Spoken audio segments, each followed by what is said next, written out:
Hi, this is Marlene with Miami Ghost Chronicles, and I want to welcome you to another episode of Stories of the Supernatural.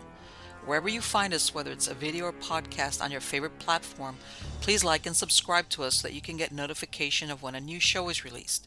You can also find us on major social media platforms. If you go to MiamiGhostChronicles.com, you can find links to the videos or MP3 files, which you can download and enjoy without commercial interruptions. If you're into classic horror, ghost, and adventure stories, I narrate Nightshade Diary, and you can find links at nightshadediary.com. If scary stories are your bag, and listening to encounters with cryptids, ghosts, dogman, and other weird creatures sends a shiver up your spine, then go to supernaturalstorytime.com for links to our weekly podcasts. Noteworthy news about the paranormal world, true crime, conspiracy stories, and anything that is just plain weird can be found at eerie.news or visit the Stranger Than Fiction Stories tab at miamighostchronicles.com. Please subscribe to my newsletter on SUBSTACK. Just go to mppellicer.com for a link. I want to thank you for being part of my audience, and I think you are all wonderful. Spirits of the Season 2025. Merry Christmas, Happy New Year. And this is story number 1. The Cracked Smile by Anthony Masters. Jenny had told him never to go into the attic, and so far he hadn't. She had always been adamant, but the reasons varied. Sometimes the place was filthy or too much of a muddle. Other times there were rats or mice or the door was stuck. So in the end, over the years, he had given up asking. Ian's curiosity had never been that high anyway, for he'd assumed that his aunt was probably right and that there was only a dirty muddle up there, with the odd rat or mouse thrown in. But on this wet Sunday, with his great friend Freddie away on an enforced outing and Jenny busy with an old folks' tea, Ian's curiosity suddenly became too much for him. He had to go up there, now. They lived in an old Victorian house on the outskirts of town, near a council estate and a factory that manufactured cast iron bearings. Once their house had been part of a wealthy farm and mansion, but now that all had gone, and Jenny's house reared up out of the flat landscape, looking old and battered and sour. Jenny was the only relation Ian had. She was his mother's unmarried older sister, in her 50s now, with a sharp and domineering outer shell and a soft, loving interior. By day she was secretary to the managing director of the factory, and for the rest of the time she cared for Ian and did good works for the aged. Ian's father had left home when he was a baby, and his mother and older sister had been killed soon after in a road accident that Jenny never talked about, despite his questions. It was a tragic affair, she had told him. Something I can't bear to talk about. Maybe I'll tell you one day, but not now, Ian. Not now. He had accepted that it was all too painful for her, and had not questioned her for some years. He had not really felt the need. He could remember nothing about his early childhood except being in another house, somewhere small, in the center of town, sitting in a playpen surrounded by broken, battered dolls. His aunt had at least found herself able to explain that. You have to realize you were all very poor, living in that damp cottage. While he was out, she had to do anything she could lay her hands on to make money. That was why she started repairing broken dolls. Called it a doll's hospital. She was that desperate. Jenny only ever referred to Ian's father as him and refused to talk about him. So over the years, Ian gathered that he only aroused in her feelings of deep hatred. The attic was approached by a pull-down ladder and a small door that was locked. But Ian knew Jenny kept all her spare keys at the back of the enormous stone larder, and while she was out, he found the key he needed. After 10 minutes of turning each one in the keyhole, at last the door swung silently open, and a musty smell immediately hit his nostrils. Using a torch, he searched for a light switch. But when he found it, it didn't work, so he had to rely on his wide but not very powerful beam. She was right. The attic was certainly a dusty muddle, but nothing scuttled or ran beneath his feet, so he continued to flash the beam around, at first erratically and then more systematically. A dull disappointment crept over him as he realized there was nothing out of the ordinary. He could hear the rain beating down on the roof, and through a grubby skylight could see the overcast pitted sky outside. He could imagine the leaden rain falling on the council estate and factory, and a sense of disappointment made him feel as miserable inside as the landscape looked outside. Ian continued his slow inventory of the attic. Old furniture, mattresses, a broken table, piles of magazines, books, discarded clothes, a collapsed ironing board, a glass container of stuffed birds, part of a table tennis table, scattered boxes, and in the corner a pile of old, battered, broken dolls. He moved over to them without interest until his beam picked out a single doll, sitting slumped on a tiny chair. A sense of shock filled him suddenly, making his mouth go dry and filling him with an uneasy tingling sensation. But why? There seemed no reason. The doll's face was covered in a mask of dust, and Ian rubbed it tentatively. The result was horrific. One eye remained, the other was a dark socket. The cheeks were scaled and stained, the nose smashed. An ear hung loose, and there was a hole in one cheek. But far, far worse were the lips.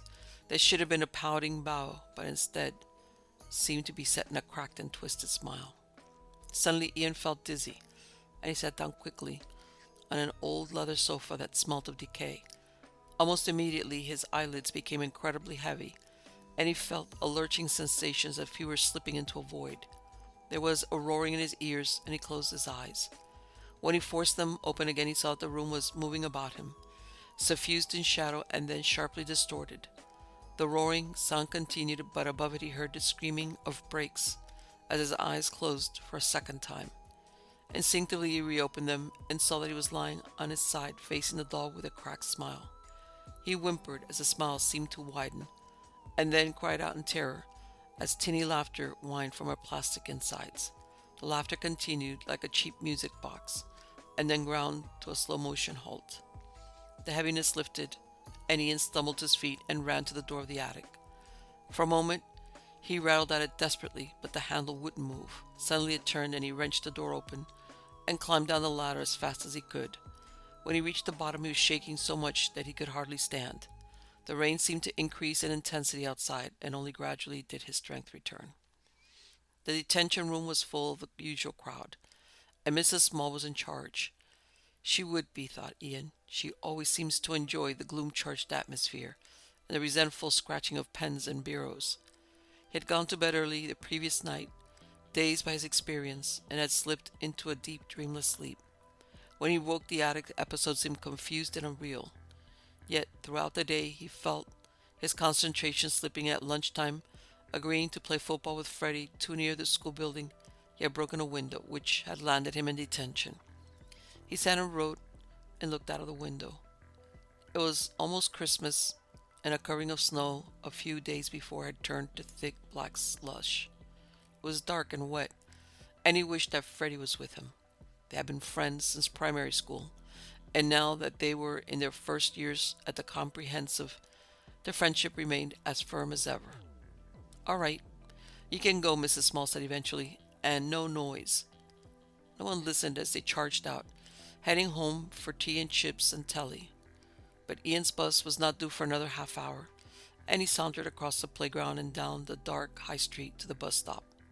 Glancing at his watch, he saw he still had another 20 minutes before the bus came, so he wandered down a shabby side street, then turned into another smaller street, which was even more run down than the last. He had never been here before, he realized, and looked about with some curiosity. Most of the shops were empty. A small chapel bore a sign saying, "Have you heard the good news?" And a little weather-boarded cottage, obviously some hundreds of years old, leaned crazily over the pavement. The glass in the windows was broken, the boarding rotting away, and some of the slates on the roof had fallen to the pavement. A small sign over the door, its paint so faded that he could only just make out the words read, "Dolls Hospital." Shock waves coursed through Ian. Broken dolls again? Just a coincidence. It must be. Down the side of the shop was a little alley, covered in mounds of litter. Slowly, cautiously, he began to walk down it. "Oi!" It was Freddie, his blond hair shining in the light of the street lamp, staring at him from behind an old rain barrel. Ian was startled to see him, thinking that he had gone home ages ago. "What are you up to?" Ian asked suspiciously. There's lead on a roof down in this yard. So? You can sell lead. Can you? Isn't it against the law? Freddy ignored him. Want to take a look? Ian glanced at his watch. He still had a quarter of an hour before the bus went. Why not? Freddy led the way through the debris to a sad little moonlit yard full of dilapidated sheds and tumbling buildings. Up there, he pointed. He was right, thought Ian gloomily. There was some lead still in place. Trust Freddy to find it. Then he heard something and whipped around. What was that? Huh? There's someone up there. Where? Freddy was still looking at the lead on the roof and trying to estimate how much it would fetch. If there was one subject he was good at, it was maths, and he gave himself plenty of practice. In the house. Dosser? He turned around, his hair, skin grubby, looking older and harder than his years. Let's go and surprise him. It wasn't like that. What was it like then? He was getting bored. More like crying. I'm going to take a look. Okay. For once Ian had put himself in the position of the leader, and rather hesitantly he walked over to the broken-in back door of the cottage and pushed his way through. Once inside the tiny kitchen, the boys paused, almost overcome by the smell of damp and mold. Wow, said Freddy. What a tip. Then Ian heard the sound again, and at the same time felt an extraordinarily overpowering sense of familiarity. He began to shiver, with a chill that started somewhere deep inside him. Didn't you hear it? No. Came from upstairs. Someone crying. Freddy went to have a look. Better be careful. The wood's rotten. You scared? Asked Ian. No. Let's go up there. All I'm saying is, began Freddy. The wood's rotten. Yes, I can see it is. Without any further comment, feeling quite normal again, Ian began to climb the stairs, Freddy following rather cautiously. The stairs held despite ominous creaking, and they eventually found themselves on a landing. Obviously, someone had been up there, for cans, food wrappings, and a couple of bottles lay on the floor. Ian nudged open one of the doors, but there was nothing inside except piles of rubbish and rubble where part of the roof had collapsed.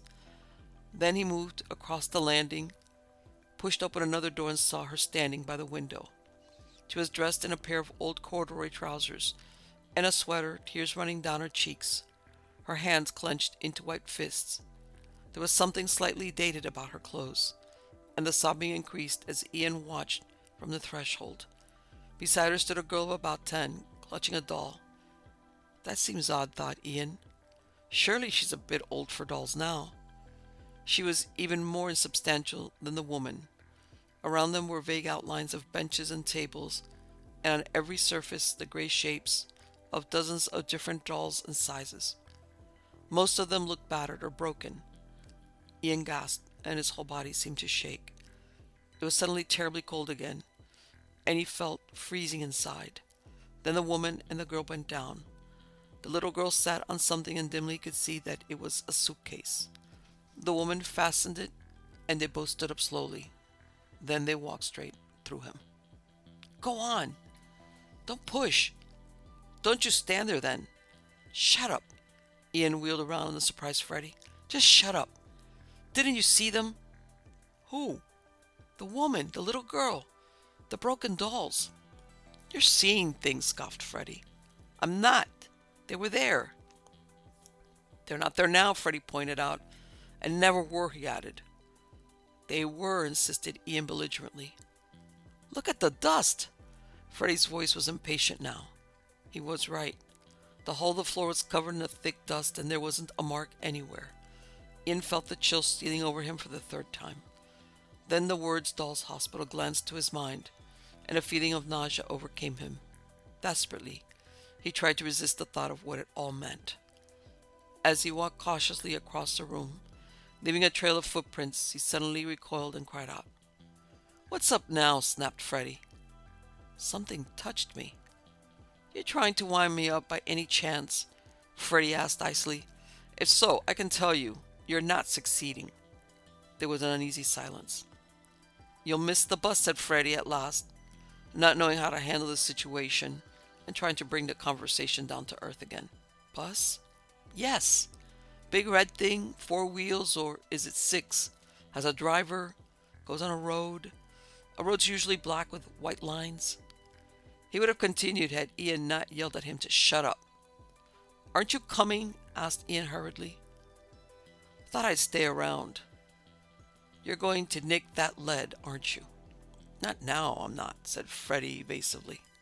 Yeah, but Ian didn't have time to stop. He pushed past them and ran down the rickety steps to the alley and then to the street outside. He had a few seconds. He knew he had to catch the bus or Jenny would be furious. He had managed to ring her from school and she had been bad enough over the detention, and he had promised faithfully he would catch the 6 o'clock bus. Freddie's mother didn't worry so much, and she was often out when he got back anyway, so he had to get his own tea. As he ran, Ian began to feel faint, and the shops and houses in the side street seemed to blur. When he turned into the high street, he felt even worse. His head was spinning so much that he had difficulty in keeping his balance and knowing where he was going. Several times he bumped into people, but the odd thing was that he could hardly feel any impact at all. Everything, everyone, seemed out of proportion, and the spinning feeling was replaced by a strange surging motion. A swirling mist made the shops look different. Then he saw that they were different. The supermarket didn't seem to be there. Instead, there was a grocer. A cinema called the Roxy occupied the site where the furnishers had been, and petrol pumps fronted what had been a car showroom. He began to notice another change. An ironmonger's had replaced a hair salon. There was a shoe repair shop instead of a wimpy. And wasn't that a butcher instead of a... He didn't have time to think as the number 19 bus rumbled down the road. Even the bus was different. A single instead of a double-decker with a strange look to it. The mist was hanging about in patches, and the people around him seemed almost transparent. When the bus drew up, he was surprised to find that the driver didn't take the fare and there was a conductor instead. Hadn't Jenny told him that conductors had been replaced ages ago? What on earth was going on? Ian boarded the bus. It was empty except for 2 passengers near the front. He showed his bus pass to the conductor, who hardly seemed to glance at it, but stayed on the back step, watching the street with its shadowy shapes, seemingly intent on anything but the interior. It was weird, thought Ian. The bus was usually quite crowded. Where was everybody? Then he noticed that it was no longer dark outside. No longer dark? This was ridiculous. Crazy. He glanced at his watch. It was 5:20 on a December evening, and yet the mist was parting to reveal morning light. He was sure of it. He must ask someone. Who was up at the front? Ian peered ahead, but despite the hard light outside, the interior of the bus was dim, as if all the mist had seeped in. Yes, there were 2 passengers. One quite small, maybe a child, who would have to go and investigate. Glancing at the conductor, he rose from his seat and walked down the aisle towards the driver and the hunched passengers. When he got there, he recognized the girl who had been sitting on the suitcase. Her shape was much stronger than the woman beside her, who seemed to be shifting and swirling as if she were part of the mist. "Excuse me." She had a round face, a snub nose, freckles, and long brown hair that fell to her shoulders. She was wearing a print summer dress with black formal shoes and white socks, and on her lap was a doll. Yes, thought Ian, she's definitely the girl in the room. But now I can see her much more sharply. She looked up at him warily. "What do you want?" Her voice was very clear. Then she added, "I can't see you properly. I'm sorry. I don't understand why it's daylight. When I set out, it was dark." She stared at him as if he were crazy and glanced nervously over his shoulder at the conductor, who still seemed oblivious to their presence. "I won't hurt you," Ian assured her. She kept darting little glances out of the window and seemed very agitated, but he sensed she was not afraid of him. She was clearly concerned with something else.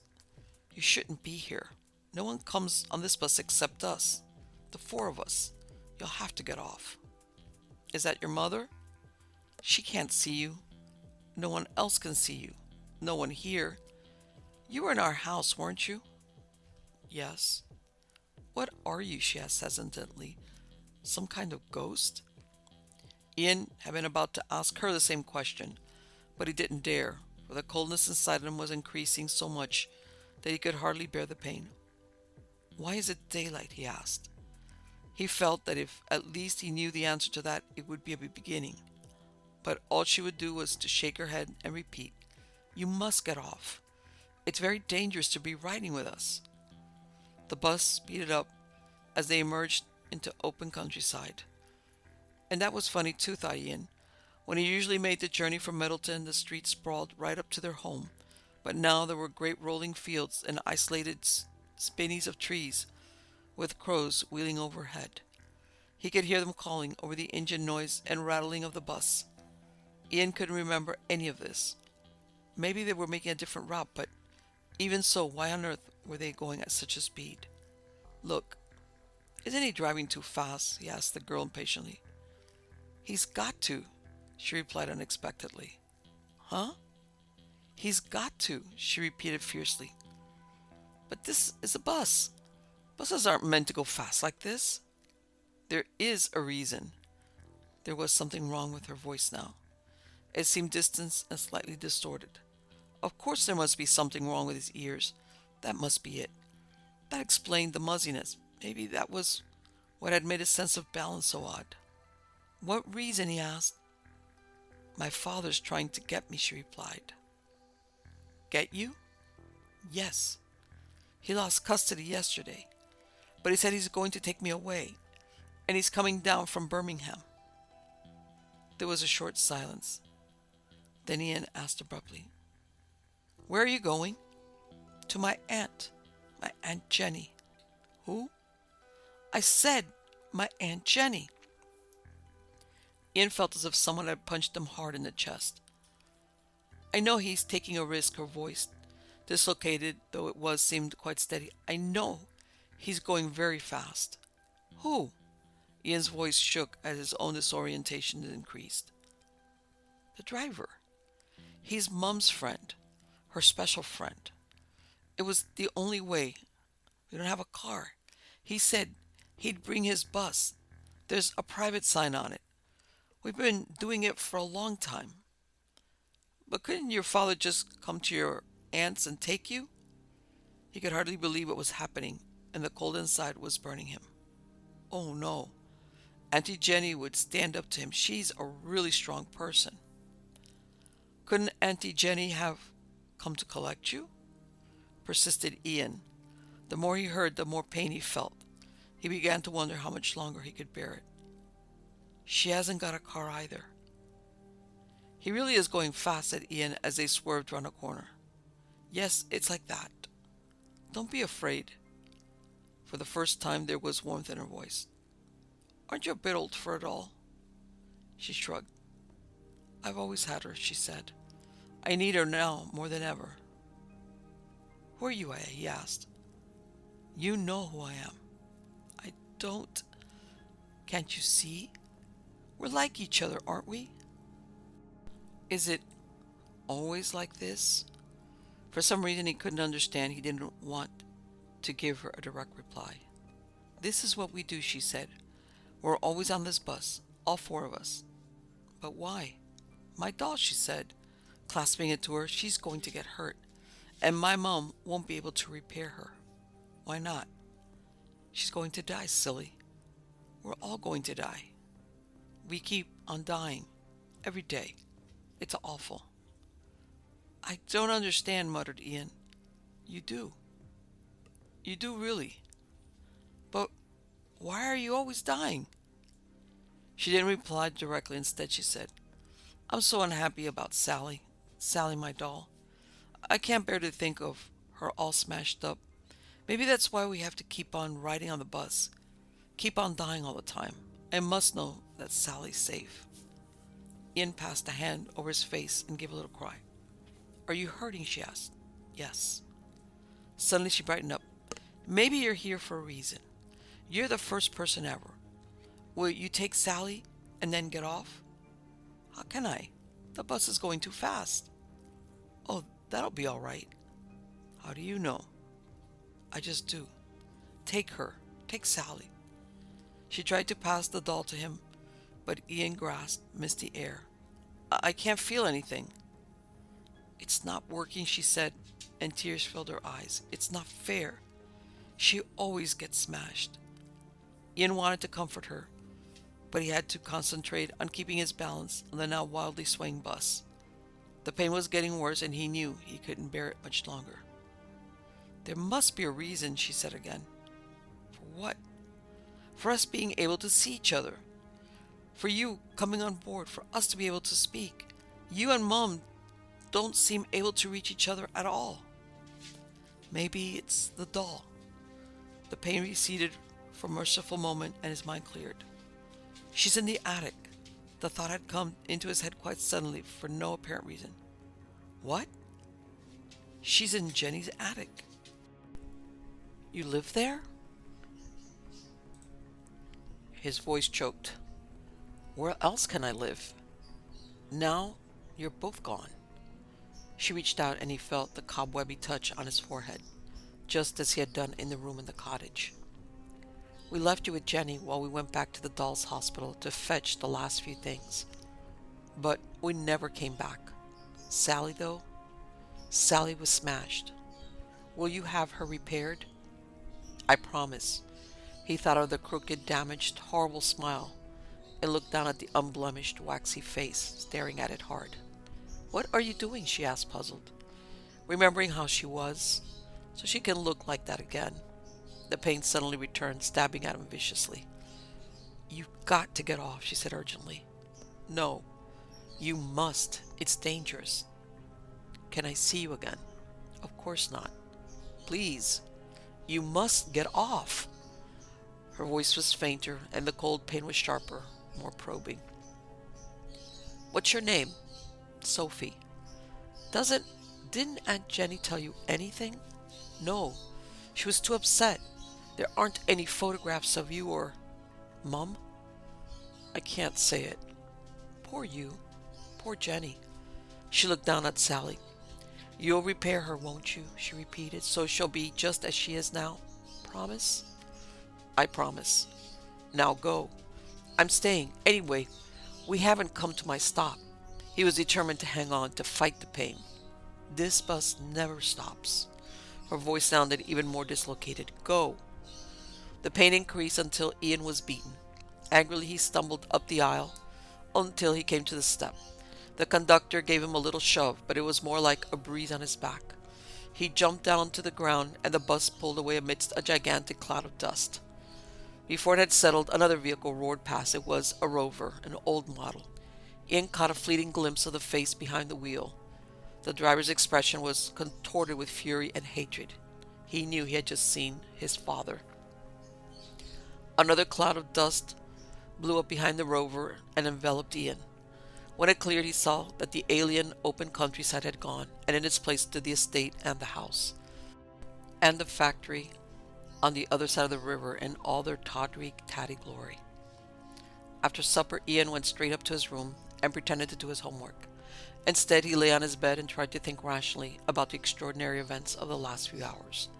The cottage, the strange, misty shimmering and distortion of the streets, the weird bus journey with his sister and her doll and his mother, the pain, and then the shock of seeing the maniacal rage on the face of his pursuing father.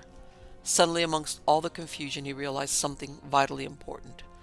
Beyond anything else, beyond all the hurting, beyond even the tenuous link with his mother, he was desperate to see Sophie again, his sister, curious that he was now older than her.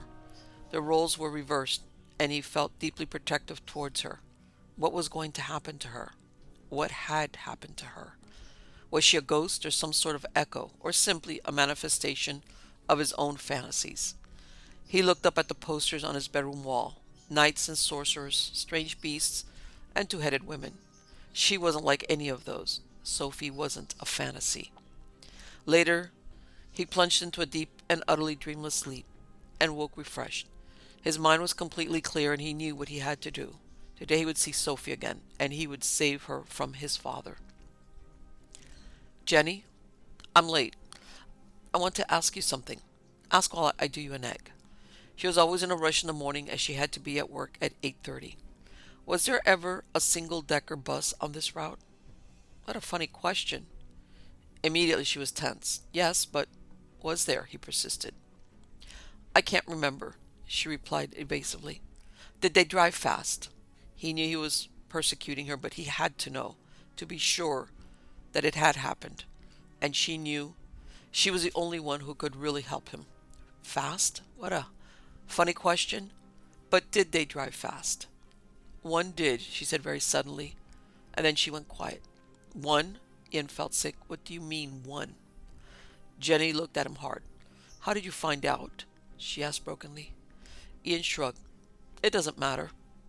Why do you want to know? Her eyes seemed to be burning into him. I just do. Come on, Jenny, you must tell me. It's not easy for me to explain, especially to you. It was between your parents. And my sister? Yes, well, your father loved them both, you know. He loved them? And he did that? He was incredulous. Loved and hated in equal amounts. Her voice was crisp and to the point. I'm trying to be fair. You know how I feel about him.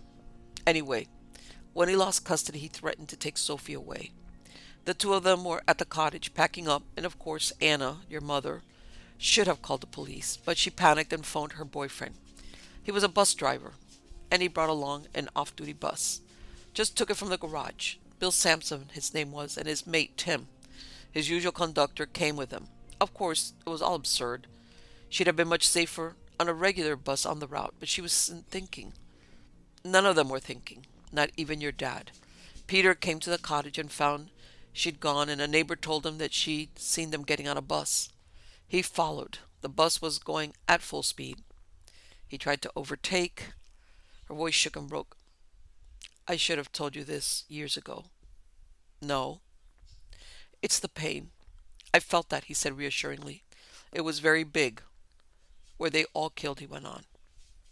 Your father wasn't. You know, he's still alive. Somewhere. Was he? Did he go to prison? No. He was prosecuted for dangerous driving, that's all. You can imagine how what he did broke him. Yes. Is there anything else? She asked gently. Suddenly felt compelled to tell her. I've been up in the attic. She stared at him in silence. Are you angry? No, her voice was very low. Those dolls, they were the ones your mother was repairing, and all the confusion after the accident, they were never claimed. And the one in the chair, the one with a smashed face. That was Sophie's special doll. She wouldn't give it up even when she got older. It was given to me. Someone found it. Could it be repaired? Well, please, I'm sure it would make Sophie very happy. Yes, said Jenny slowly, she could be repaired. Her name's Sally. Ian had no idea how he got through school, but somehow he did. After lunch he wandered down to the far end of the playing field so that he could be alone and think, although there was really no need. He knew exactly what he had to do. He trod softly up the cottage's rickety stairs. Suppose they weren't there. Suppose the cottage couldn't weave its magic. Could he ever see Sophie again? It was an unbearable thought. Then he saw them, very vague and shadowy. He could see nothing else, no dolls, no suitcase, nothing. Just the very wraith of an outline, but surely that was enough. Please God, that would be enough. Go away. The words were somehow in his mind rather than spoken, and he sensed her touch, gossamer soft on his forehead. It felt more like a kiss than a caress. We're going to repair the doll, he whispered. We're going to repair Sally. When he began to gabble senselessly, don't go on the bus. You'll die if you... Don't be stupid, the thought voice said. Of course we're going to die. Thank you for Sally. Now go. You must go away. I'm going to save you. He was beside himself with an illogical rage now. I must save you. We're going, the thought said as her outline shimmered and bleached out like a negative. You can't save us. I'll be on the bus, he yelled. No. And she and his mother faded out completely. He ran down the stairs as fast as he could, out of the cottage, into the alley and down the side street. Things were more dislocated than ever. He seemed to be running through people, through a lamp-post, and then through an old-fashioned telephone box. Then he was in what he took to be the high street, and yes, there was the single-decker bus. It was just drawing away. He saw Sophie sitting in the front just where he had seen her before. This time, though, she was very blurred, and he could hardly see his mother at all. They seemed to fade even more as he approached them, and he began to panic. Sophie! She didn't turn. Sophie! He sat down next to her, and the seat felt like cotton wool. You shouldn't be here, she said very faintly. I'm going to save you, he yelled. She said something else he couldn't hear, her beautiful face transparent. I'm going to save you. You can't. I can save you, he shouted. Get off the bus with me. We can all jump. The vehicle was shuddering with speed now. It seemed to be going even faster than yesterday as the townscape vanished, and the unfamiliar countryside appeared. Come on, get up! No, her voice was clear. You must! You can't change things. I can. We can. Take my hand. The icy pain lashed at him, and he cried aloud in agony. No, please. You can't change things, she repeated doggedly. To his horror, Ian could hardly see her now. My father's coming, she said. He comes every day. Sophie, we have to keep going. The interior of the bus, Sophie's body, the conductor behind them, his mother in the distance, all were fading into nothing. Sophie, take my hand. Suddenly Ian felt her hand in his, warm and comforting. Then he screamed aloud as it turned to ice in his palm. The last traces of everything around him evaporated into a kind of cold steam, and he found himself standing by the roadside. The road narrowed at the bridge a few meters away from him, and he saw the bus trying to slow down. Then he heard the screeching of brakes as another shape appeared, the faint shape of an old-fashioned rover. He fleetingly glimpsed the hard-set face of his father, consumed by hatred. The screeching of the brakes seemed to go on forever. Then there was a tremendous impact, followed by a deep, painful, appalling silence. Ian lay on his bed, totally exhausted. He cried for a while, weeping for his dead mother and sister, the tears coming as if they would never stop.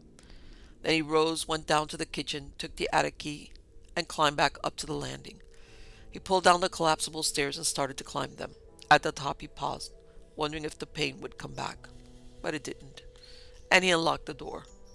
The moon had risen, and a warm light filtered into the jumbled interior through the skylight. A beam seemed to soften the pile of broken dolls and threw a jaundiced light on Sally, the doll with a cracked smile. But this time the smile didn't seem evil, just sad. Ian picked Sally up and kissed her on her battered lips. They seemed strangely soft, but when he ran his hand over them, they were simply fragmented plastic. He kissed them again and whispered, Don't worry, you're all right. You're going to be mended, I promise. As he spoke the words, he knew in his heart that it was all over for Sophie. Her eternal bus journey had come to an end. Crespian and Clairan by Joan Aiken. You ask why I prefer to run a school for dropouts, for delinquents? Well, I will tell you. Put another log on the fire. My story goes back a long way. When I was a child, said the headmaster, gazing at the leaping flames, Christmas was the time of year that I hated most. Its arrival always put me in a black mood, and from that kind of black mood, danger can build up. My parents, you see, were elderly. He in his 50s, she in her 40s when I was born. A most unexpected and, I fear, most unwelcome addition to the family. My elder brother was long since off in the world, farming in Canada. My father, a successful writer of scientific textbooks, could live as and where he chose.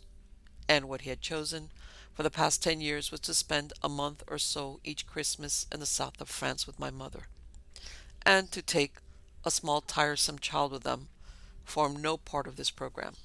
My presence would have ruined their agreeable holiday. In fact, it was not to be thought of. From age 4, accordingly, or it may even have been from age 3, I was so young that I am not certain to a year when the arrangement first began. I was dispatched every Christmas to the North Country, to Morwick, to stay with my Aunt Nesta and Uncle Simon, and my cousin Becky. Oh, how bitterly I resented this, and as soon as I began going to school, I resented it even more. Other children began looking forward to Christmas at home for weeks and months in advance. They all had all kinds of joyful family rituals and long-standing practices, remembered from year to year, for which they planned and schemed and saved their pocket money. The flowers from mother, mince pies, and dancing at midnight on Christmas Eve, the conspiratorial filling and hanging up of stockings, mixing of cakes and puddings, fetching the tree home, singing carols round the piano, decorating the house. We always make holly chains from baskets and baskets of holly leaves threaded onto string, said one girl in my class. It takes days to make the long ones, and oh, how they prick your fingers. It's agony, but they look superb and rich when they are hung up like tapestries. We always take the dog to the beach on Christmas morning for a 2-hour walk, always. Sometimes the sand is frozen, the wind's bitter cold, and it's wonderful to think of the turkey back at home in the oven, getting browner and browner. My sisters and I always act the play on Christmas night, said another boy. It's in verse and it takes weeks to write, and my aunts and uncles and grandparents come to watch. It's a bit silly, but I think they'd miss it if we didn't do it. Needless to say, nothing of this kind took place in my home. The festive season to my parents was merely a time to ignore as far as possible, to get through as quietly and inconspicuously as possible. I suppose even in their villa on the Riviera it must have been difficult not to be aware of lights, decorations, and seasonal gaieties going on outside. But these need be no concern of theirs. They had their own circle and managed very well in their own matter-of-fact way. And I, meanwhile, was up at Marwick with my uncle and aunt, my cousin Becky, a year older than me, and presently her 2 baby brothers. Marwick is a bleak, bleak place. On the east coast it is one of those gray, grim towns that seem to cling to the ground, bracing themselves against the fierce wind that comes scouring in from Siberia. My Uncle Simon's house, a big, ugly one, stood on a hillside at the edge of the town. From the top of its high garden wall, necessary to keep the cabbages from blowing out of the ground, you could see Marwick Castle, a crumbling ruin, built long ago for defense against marauding Vikings and the North Sea, a leaden-ruled line across the horizon.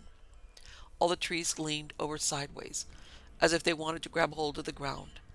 My Aunt Nesta protected her favorite garden plants with glass cloches, and these were continually being blown over and smashed in ferocious gales, so that the garden was a minefield of broken glass, where my smaller cousins were never permitted to stray unescorted. Another hazard was the pond, said to be 20 feet deep. My uncle, manager of a steel foundry in the neighboring town of Forrestkirk, told us that the pond had been used for ironwork in the Middle Ages. He was fond of history and used to tell Becky stories about Danes and Norsemen when he took us for walks. I think the pond was one of the reasons why he had bought Kelso House, which was otherwise inconvenient, rambling, much too big, and frightfully cold. The wind whistled through its large, ill-fitting windows and along its uncarpeted corridors. Becky was delicate. This was one of the many reasons why I disliked her. A pale girl with transparent white skin and guileless gray eyes. She was subject to asthma and bronchial troubles. Her hair, very fair, hung into plaits like a Viking girl's. Whenever we went outside, she had to wrap up with extreme care, putting on layers and layers of wool and covering her neck and ears with hoods and scarves and mufflers. I found this prissy and sissy, and thought it was all affectation and probably not needed at all.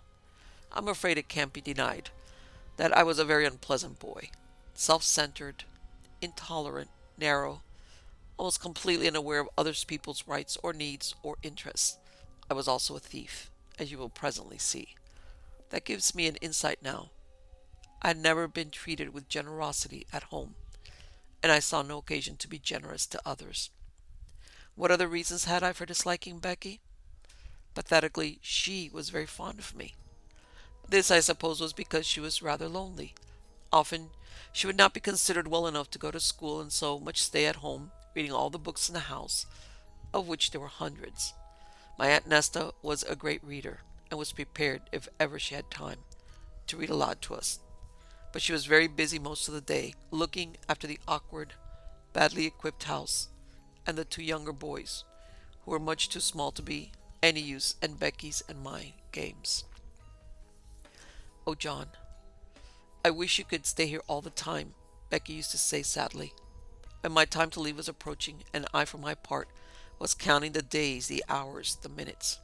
We have so much more fun when you are here. Poor Becky. Little did she realize how tedious and irritating I often found her. She was always inventing new games.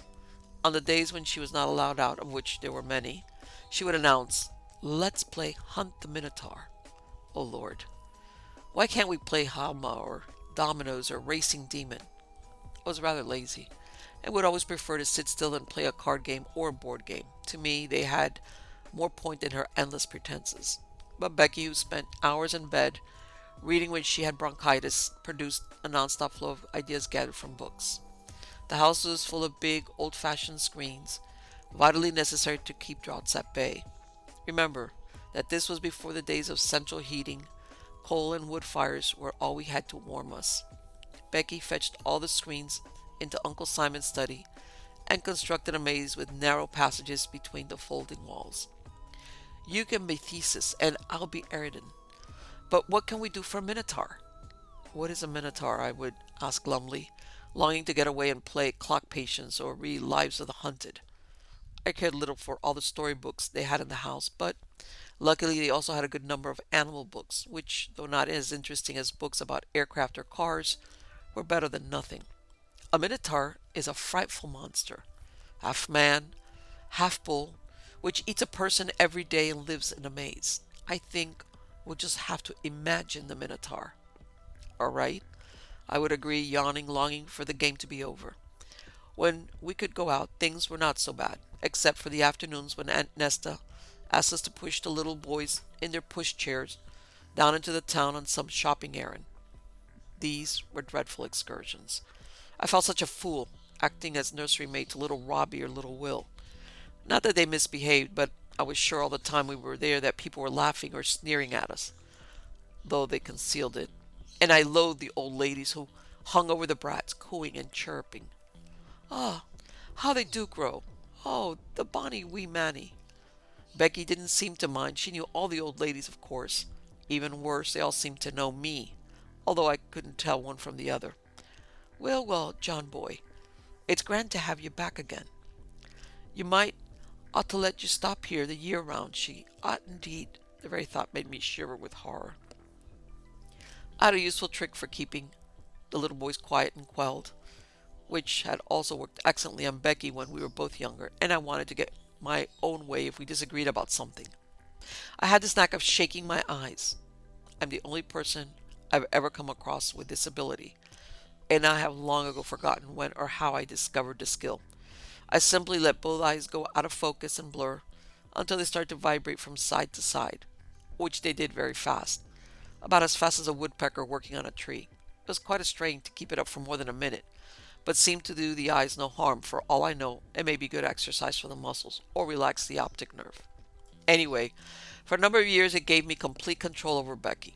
I can't think, or couldn't think then, why it should be frightening, but quite plainly it was so. She used to weep with sheer terror and beg me to stop. Oh, please, don't do it, John. Please don't. You look awful.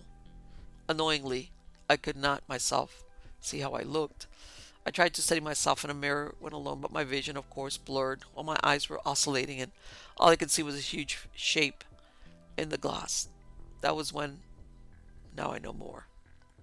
It makes you look not human, as if some horrible evil creature had gotten to your body. Please, please stop. We'll play draughts if that's what you'd rather. You can have the book. I'll find something else to read. We'll listen to cricket on the radio instead of going out. I'll ask Mummy if we can have tomato soup for supper. It was a first-rate way of getting what I wanted. And then one year I suddenly found that it had lost its power. Even if I pulled a horrible face while I made my eyes quiver, bared my teeth, glared, snarled, she simply laughed her mild, comfortable laugh. My cousin Becky had no sense of humor whatever, and said indulgently, "Oh, John, you are funny when you do that."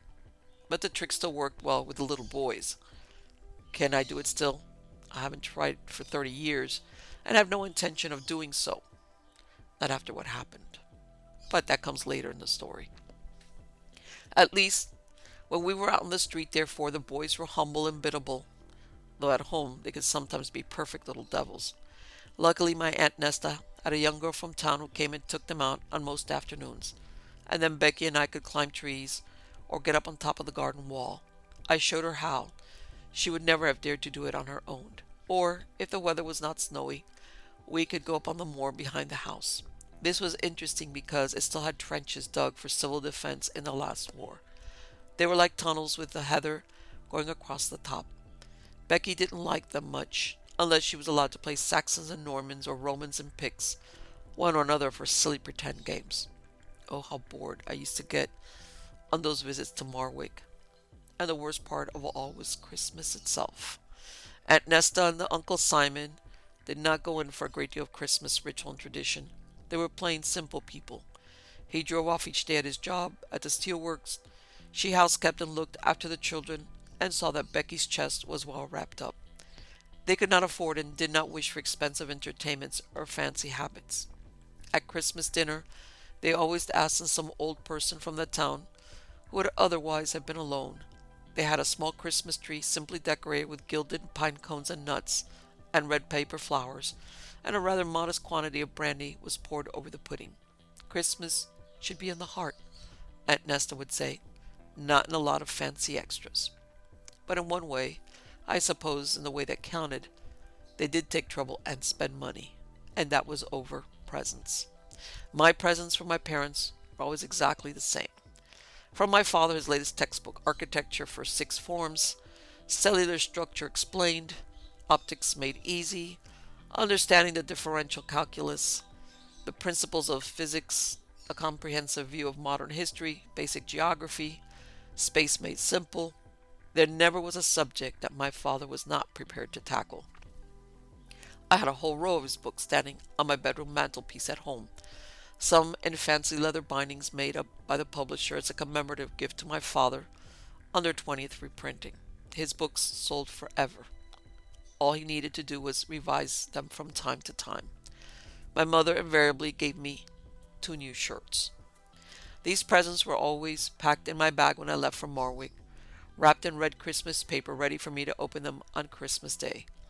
Often I left them unopened and brought them home still wrapped, unless I happened to have used all my shirts and needed another. Christmas would have been bleak indeed if their gifts were all I had to rely on. But Uncle Simon and Aunt Nesta did not stop at just one present. They gave a whole series: books, comfortable casual clothes, chocolates, games, toys, or simply interesting things. Once Uncle Simon gave me a powder horn, studded with coral and turquoise beads. Once a snake, beaded all over and long inside the message, made by Turkish prisoners of war 1918. Then there was a tiny Indian brass box. And was I grateful for this largesse? No, I was not. I was very ungrateful, as you shall hear. Every year, besides the fudge, mittens, books, diary, pocket torch, cap pistol, whatever, there would be one superior present, the main present, Becky used to call it. And their habit over this was to give the same thing to each of us. One year, a fine case of pastel crayons. One year, really handsome paint boxes. One year was a microscope, not a full-size one, but not a toy. A real microscope with slides and lenses of varying power, and a small specimen box, and tweezers and pins, the sort of thing that anybody would be proud to have on their bedroom table.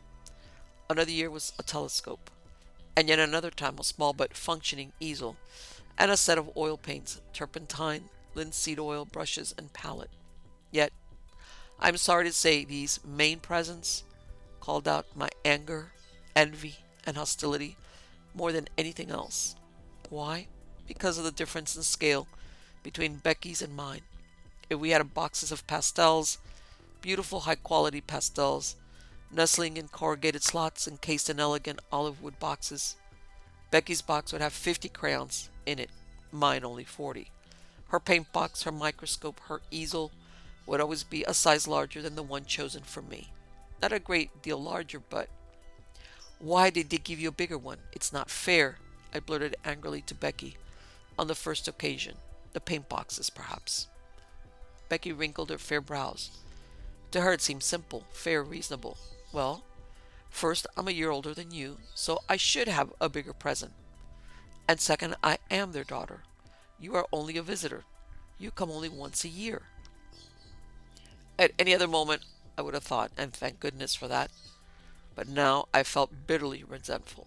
After all, In other ways, they treated me as one of the family. Why not equal status in this? Because you are a year younger, Becky kept repeating. It wouldn't be proper to give you exactly the same size as me. And she looked at me with what seemed to be infuriating smugness.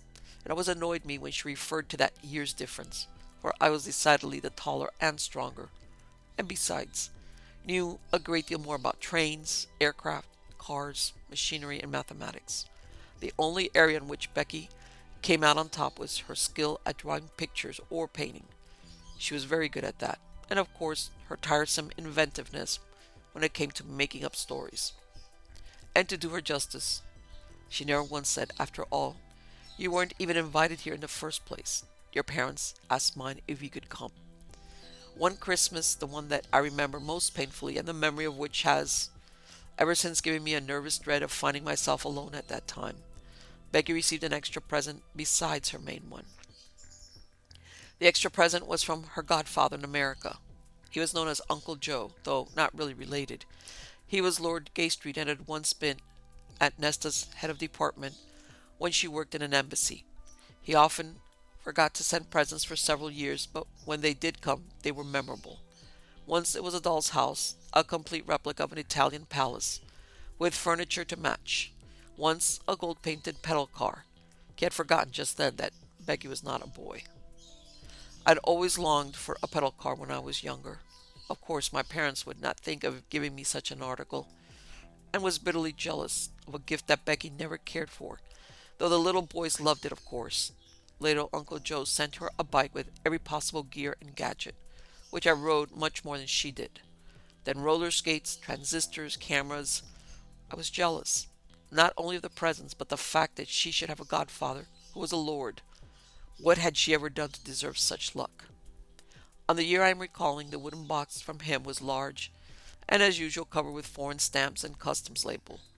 On Christmas morning, Becky left it until all the other presents had been opened. Inside the wooden box was a cardboard one. Inside that, a lot of wood shavings. Under the shavings, a layer of what felt like sheep's wool. Inside that, purple crinkly paper. At last she extracted two objects. Large dolls. But what dolls?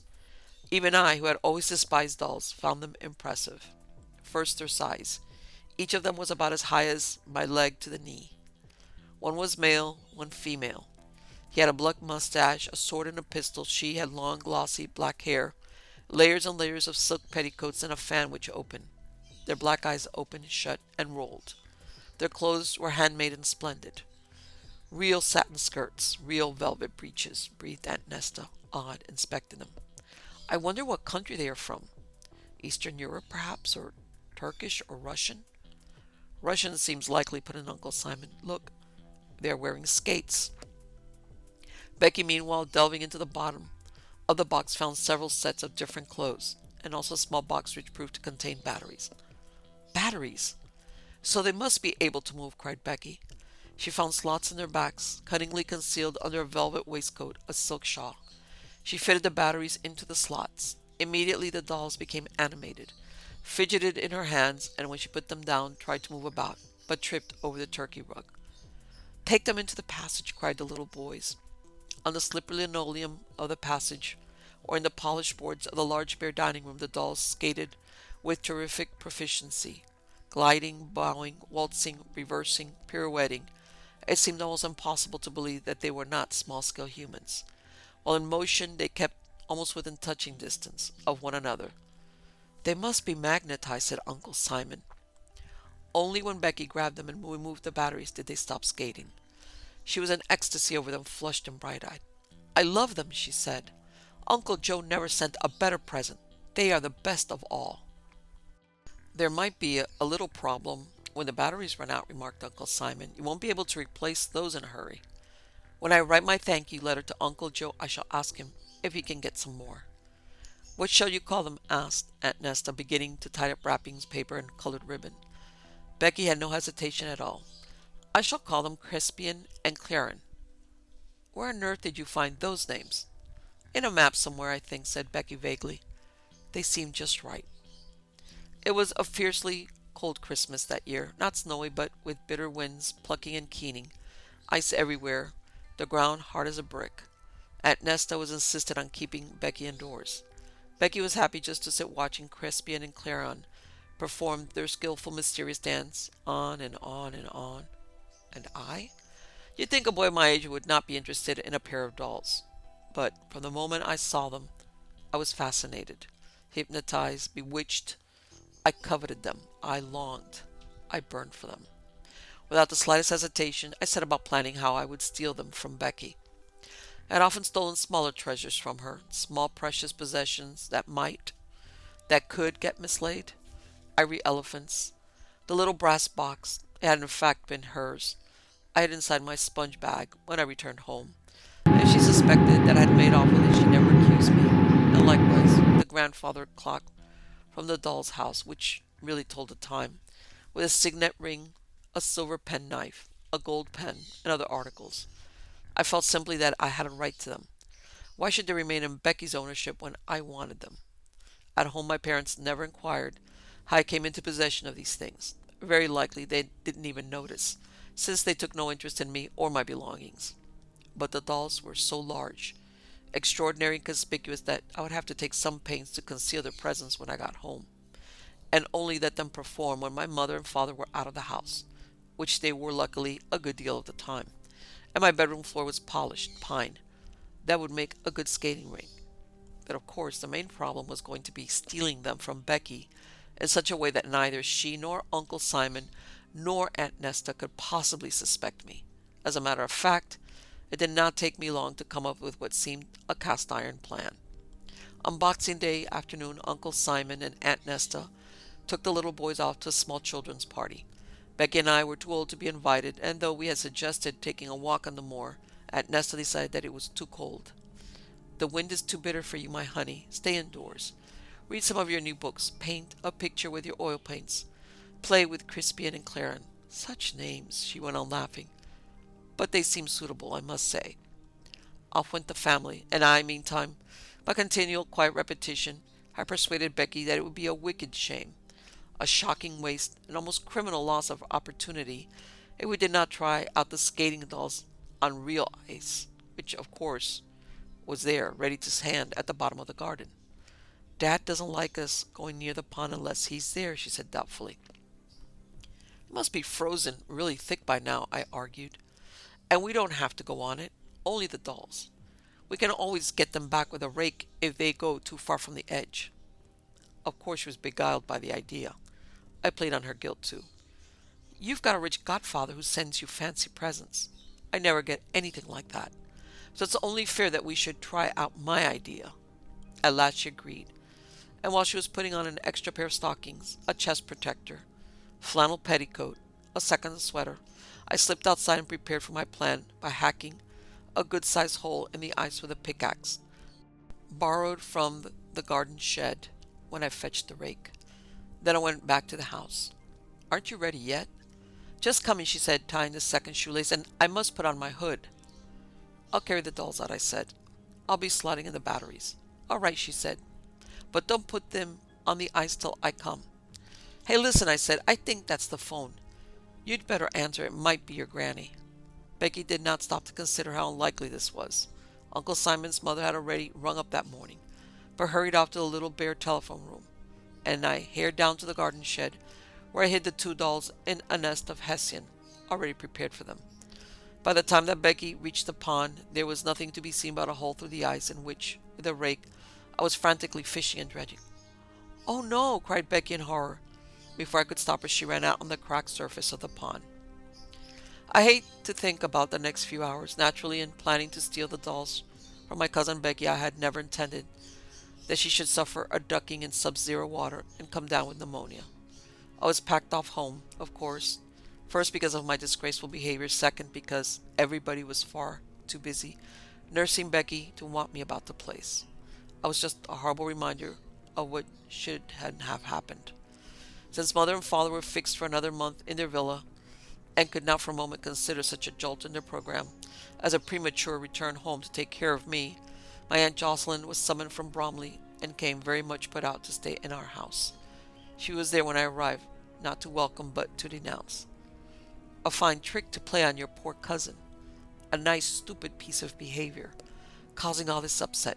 Well, don't just stand gawping. Take your bag upstairs and unpack. Of course, I was dying to do just that. In all the turmoil at Kelso House, nobody had thought to inquire about the dolls. They were still in my possession. I scuttled up to my room and opened my suitcase. The dolls were still wrapped in hessian, as I had furtively thrust them under a pile of shirts. I took them out, fitted in the batteries, and received a freezing, breath-stopping shock. My Aunt Jocelyn was a brisk, bossy, interfering woman, quite unlike my parents. They never bothered to set foot in my room, but she had followed me up the stairs, calling out some instructions about dirty clothes. I just had time to fling a dressing gown over the bodies of the dolls before she strode into the room. Just as I expected. Clean and dirty things all mixed up. What's the matter? You look absolutely green. I feel a bit sick, I had the presence of mind to mumble. That will be the long journey. You'd best go straight to bed. Here, I'll fetch the dirty clothes basket and all this stuff can go straight in it. While she was doing that, I thrust Clairan and Crespian under the bed, eyeing my eyes screwed tight, shut while I removed the batteries. After a day or two, Jocelyn said, "What in the world's the matter with you, boy? You're pale as a dish rag and nervous as a cricket. When I tapped you on the shoulder just now, you jumped 6 inches in the air. Don't tell me it's because of your cousin Becky. You weren't that fond of her." "It's nothing," I muttered. "I just don't feel very well." "It'll be a good thing when school starts again. You spend far too much time up in that room of yours moping." I spent almost all my time up there staring at the dolls. I did not want to. I did not intend to, and yet, day after miserable day, I found myself obeying the irresistible urge to go up there, fetch them out from under the bed, take the batteries from the box, slot them in, and then watch, hypnotized, sick with terror while Crespian and Clairan gazed back at me. At night, I dreamed about them, staring. At other times, I thought about them lying there under the bed with their eyes waiting for me. A good way to escape. The only way would be to run down the stairs, down the street, and throw myself into the icy river. I became less and less responsible or aware of other people. Sounds, voices, footsteps, remarks made to me. The dolls were all I thought about. So after about 10 days, when one afternoon Jocelyn burst open my bedroom door, she found me crouched on the floor staring at Crespian and Clairan, who were staring back at me. They did not skate anymore. No. "I've some bad news. Your cousin Becky has died," Jocelyn began. And then her voice gave out. Her eyes were fixed, glued on the dolls. "Merciful heavens," she whispered. "What in the world are those horrible things, and why do they shake their eyes from side to side like that?" All the eyes, hers and theirs, swam together in a dizzy circle, and I fainted. When I came to, my Aunt Jocelyn told me sternly that the dolls had been burned in the garden incinerator. "The best place for them, if you ask me. And now you had better tell me the whole story," she said. So I told it to her, as I have told it to you. I never went back to Marwick, and that is why, the headmaster said, I run a school for delinquents. I know such a lot about stealing. On Christmas Day in the Morning by Margery Allingham. Sir Lear Percivant, the chief constable, had been sitting in his comfortable study after a magnificent lunch and talking heavily of the sadness of Christmas, while his guest, Mr. Campion, most favourite of his large house party, had been laughing at him gently. It was true, the younger man had admitted, his pale eyes sleepy behind his horn-rimmed spectacles, that, however good the organization, the festival was never quite the same after 1/6 1/2, but then, what sensible man would expect it to be? And meanwhile, what a truly remarkable bird that had been. At that point the superintendent had arrived with his grim little story, and the atmosphere was spoiled altogether. The policeman sat in a high-backed chair against the panelled wall festooned with holly and tinsel, his round black eyes hard and preoccupied under his short grey hair. Superintendent Pussy was one of those lean and urgent countrymen who never quite lose their innate fondness for a wonder. Despite years of experience, the thing that simply could not have happened and yet indubitably had retained a place in his cosmos. He was holding forth about the latest example. It had already ruined his Christmas and had kept a great many other people out in the sleet all day. but nothing would induce him to leave it alone even for 5 minutes. A heap of turkey sandwiches was disappearing as he talked, and a glass of scotch and soda stood untasted at his side. "You can see I had to come at once," he was saying. "I had to. I don't see what happened, and that's a fact. It's a sort of miracle. Besides, fancy killing a poor old postman on Christmas morning. That's inhuman, isn't it? Unnatural?" Sir Leo nodded his white head. "Let me get this clear. The dead man appears to have been run down at the Benham crossroads." Pussy took a handful of cigarettes from the box at his side and arranged them in a cross on the shining surface of the table. "Look," he said. "Here is the Ashby Road with a slight bend in it, and here, running at right angles, slap through the curve, is the Benham Road. You know as well as I do, sir, they're both good wide main thoroughfares as roads go in these parts. This morning, the Benham postman, old friend Noakes, came along the Benham Road loaded down with mail." "On a bicycle," murmured Campion. "Naturally, on a bicycle. He called at the last farm before the crossroads and left just about 10 o'clock. We know that because he had a cup of tea there. Then his way led him over the crossing and on towards Benham proper." He paused and looked up from his cigarettes. "There was very little traffic early today. Terrible weather all the time, and quite a bit of activity later, so we've got no skid marks to help us. Well, no one seems to have seen old Noakes until close on half an hour later. Then the Benham constable, who lives some 300 yards from the crossing, came out of his house and walked down to his gate. He saw the postman at once, lying in the middle of the road across his machine. He was dead then." "He had been trying to carry on?" "Yes, he was walking, pushing a bike, and he dropped in his tracks. There was a depressed fracture in the side of his skull where something, say a car mirror, had struck him. I've got the doctor's report. Meanwhile, there's something else." He returned to his second line of cigarettes. "Just about 10 o'clock, there were a couple of fellows walking here on the Ashby Road. They report that they were almost run down by a saloon car which came up behind them. It missed them and careened off out of their sight around the bend towards the crossing. A few minutes later, half a mile further on the other side of the crossroads, a police car met and succeeded in stopping the same saloon. There was a row, and the driver, getting the wind up suddenly, started up again, skidded and smashed the vehicle on the nearest telephone pole. The car turned out to be stolen, and there were 4 half-full bottles of gin in the back. The 2 occupants were both fighting drunk and are now detained."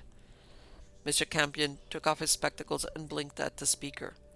"You suggest that there was a connection, do you? Fred and the gin drinkers met at the crossroads, in fact? Any signs on the car?" Pussy shrugged his shoulder. "Our chaps are at work on that now. The second smash has complicated things a bit, but last time I phoned they were hopeful." "But, my dear fellow," Sir Leo was puzzled, "if you can get expert evidence of a collision between the car and the postman, your worries are over.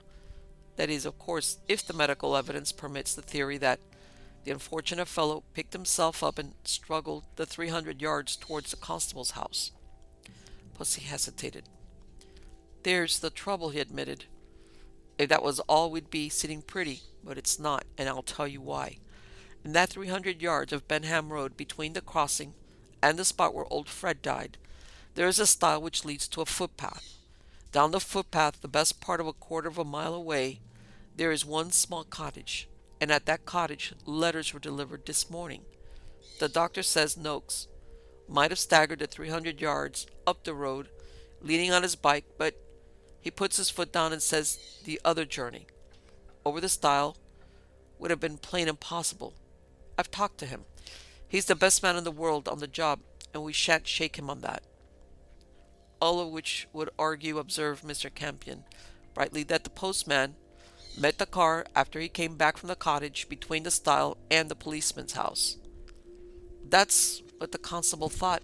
Pussy's black eyes were snapping. "As soon as he telephoned for help, he slipped down to the cottage to see if Noakes had called there. When he found he had, he searched the road. He was mystified, though, because both he and his missus had been at their window for an hour watching for the mail, and they hadn't seen a vehicle of any sort go by either way. If a car did hit the postman, Where he fell, it must have turned and gone back afterwards, and that's impossible, for the patrol would have seen it. Leo frowned at him. What about the other witnesses? Did they see any second car? No. Pussy's face shone with honest wonder. I made sure of that. Everybody sticks to it that there was no other car or cart about, and a good job too, they say, considering the way the saloon was being driven. As I see it, it's a proper mystery, a kind of not very nice miracle, and those two beauties are going to get away with murder on the strength of it. Whatever our fellows find on the car, they'll never get past the doctor's evidence. Mr. Campion got up sadly. The sleet was beating on the window, and from inside the door came the more cheerful sounds of teacups. He nodded to the chief constable. I fear we shall have to see that footpath before it gets utterly dark, you know, he said. In this weather, conditions may have changed by tomorrow. Leo sighed. They stopped their freezing journey at the Benham police station to pick up the constable, who proved to be a pleasant youngster who had known and liked the postman and was anxious to serve as their guide. They inspected the crossroads and the bend and the spot where the saloon had come to grief. By the time they reached the stile, the world was grey and dismal, and all trace of Christmas had vanished. Mr. Campion climbed over, and the others followed him on the path, which was narrow and slippery. It wound out into the mist before them, apparently without end. The procession slid and scrambled in silence for what seemed a mile, only to encounter yet another stile, and a plank bridge over a stream leading to a patch of the bog. As he struggled out of it, Pussy pushed back his dripping hat and gazed at the constable. "You're not having a game, I suppose?" he inquired briefly. "No, sir, no. The little house is just here. You can't make it out because it's a little bit low. There it is, sir." He pointed to a hump in the near distance which they had all taken to be a haystack, and which now emerged as a roof of a hollow with its back towards them in the wet waste. Good heavens! Leo regarded its desolation with dismay. "Does anybody actually live here?" "Oh, yes, sir. An old widow lady. Mrs. Fison's the name." "Alone? How old?" "I don't rightly know, sir. Over 75 must be." Leo grunted, and a silence fell on the company. The scene was so forlorn and so unutterably quiet in its loneliness that the world might have died. Mr. Campion broke the spell. "This is definitely no walk for a dying man," he said firmly. "The doctor's evidence is completely convincing, don't you think? Now we're here, perhaps we should drop in and see the householder." "We can't all get in," Leo objected. "Perhaps the superintendent—" "No, you and I will go." Mr. Campion was obstinate, and taking the chief constable's arm, led him firmly round to the front of the cottage. There was a yellow light in the single window on the ground floor, and as they slid up a narrow brick path to a very small door, Leo hung back. "I hate this," he muttered. "Oh, all right, go on, knock if you must." Mr. Campion obeyed, stooping so that his head might miss the lintel. There was a movement inside, and at once the door was opened very wide, so that he was startled by the rush of warmth from within. A little old woman stood before him, peering up without astonishment. He was principally aware of bright eyes. "Oh dear," she said unexpectedly, "you are damp. Come in." And then, looking past him at the skulking Leo, "Two of you? Well, isn't that nice? Mind your poor heads." The visit became a social occasion before they were well in the room.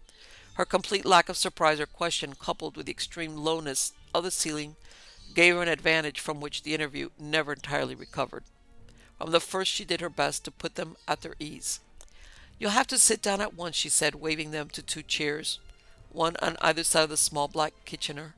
"Most people have to. I'm all right, you see, because I'm not tall. This is my chair here. You must undo that," she went on, touching Leo's coat. "Otherwise you may take cold when you go out. It is so very chilly, isn't it? But so seasonable, and that's always nice." Afterwards, it was Mr. Campion's belief that neither he nor the chief constable had a word to say for themselves for the first 5 minutes. They were certainly seated and looking around the one downstairs room the house contained before anything approaching conversation took place. It was not a sordid interior, yet the walls were discolored, the furniture old without being in any way antique, and the place could hardly have been called neat. But at the moment it was festive. There was holly over the two pictures, and on the mantel above the stove a crowd of bright Christmas cards. Their hostess sat between them near the table. It was set for a small tea party, and the oil lamp, with the red and white frosted glass shade which stood in the center of it, shed a comfortable light on her serene face. She was a short, plump old person, whose white hair was brushed tightly to her little round head. Her clothes were all knitted in an assortment of colors, and with them she wore, most unsuitably, a Maltese silk lace collarette and a heavy gold chain. It was only when they noticed she was blushing that they realized she was shy. "Oh," she exclaimed at last, making a move which put their dumbness to shame. "I quite forgot to say it before. A Merry Christmas to you. Isn't it wonderful how it keeps coming around? It's such a happy time, isn't it?" Leo took himself in hand. "I do apologize," he began. "This is an imposition on such a day." "Not at all," she said. "Visitors are a great treat. Not everybody braves my footpath in the winter." "But some people do, of course," ventured Mr. Campion. "Of course." She shot him her shy smile. "Always once a week. They send down from the village every Friday, and only this morning a young man, the policeman to be exact, came all the way over to the fields to wish me the compliments of the season and to know if I'd got my post." "And you had?" Leo glanced at the array of cards with relief. He was a kindly, sentimental family man with a horror of loneliness. She nodded at the brave collection with deep affection. "It's lovely to see them all up there again. It's one of the real joys of Christmas, isn't it? Messages from people you love and who love you, and all so pretty, too." "Did you come down bright and early to meet the postman?" The chief constable's question was disarmingly innocent, but she looked ashamed and dropped her eyes. "I wasn't up. Wasn't it dreadful? I was late this morning. In fact, I was only just picking the letters off the mat there when the policeman called. He helped me gather them, the nice boy. There was such a lot.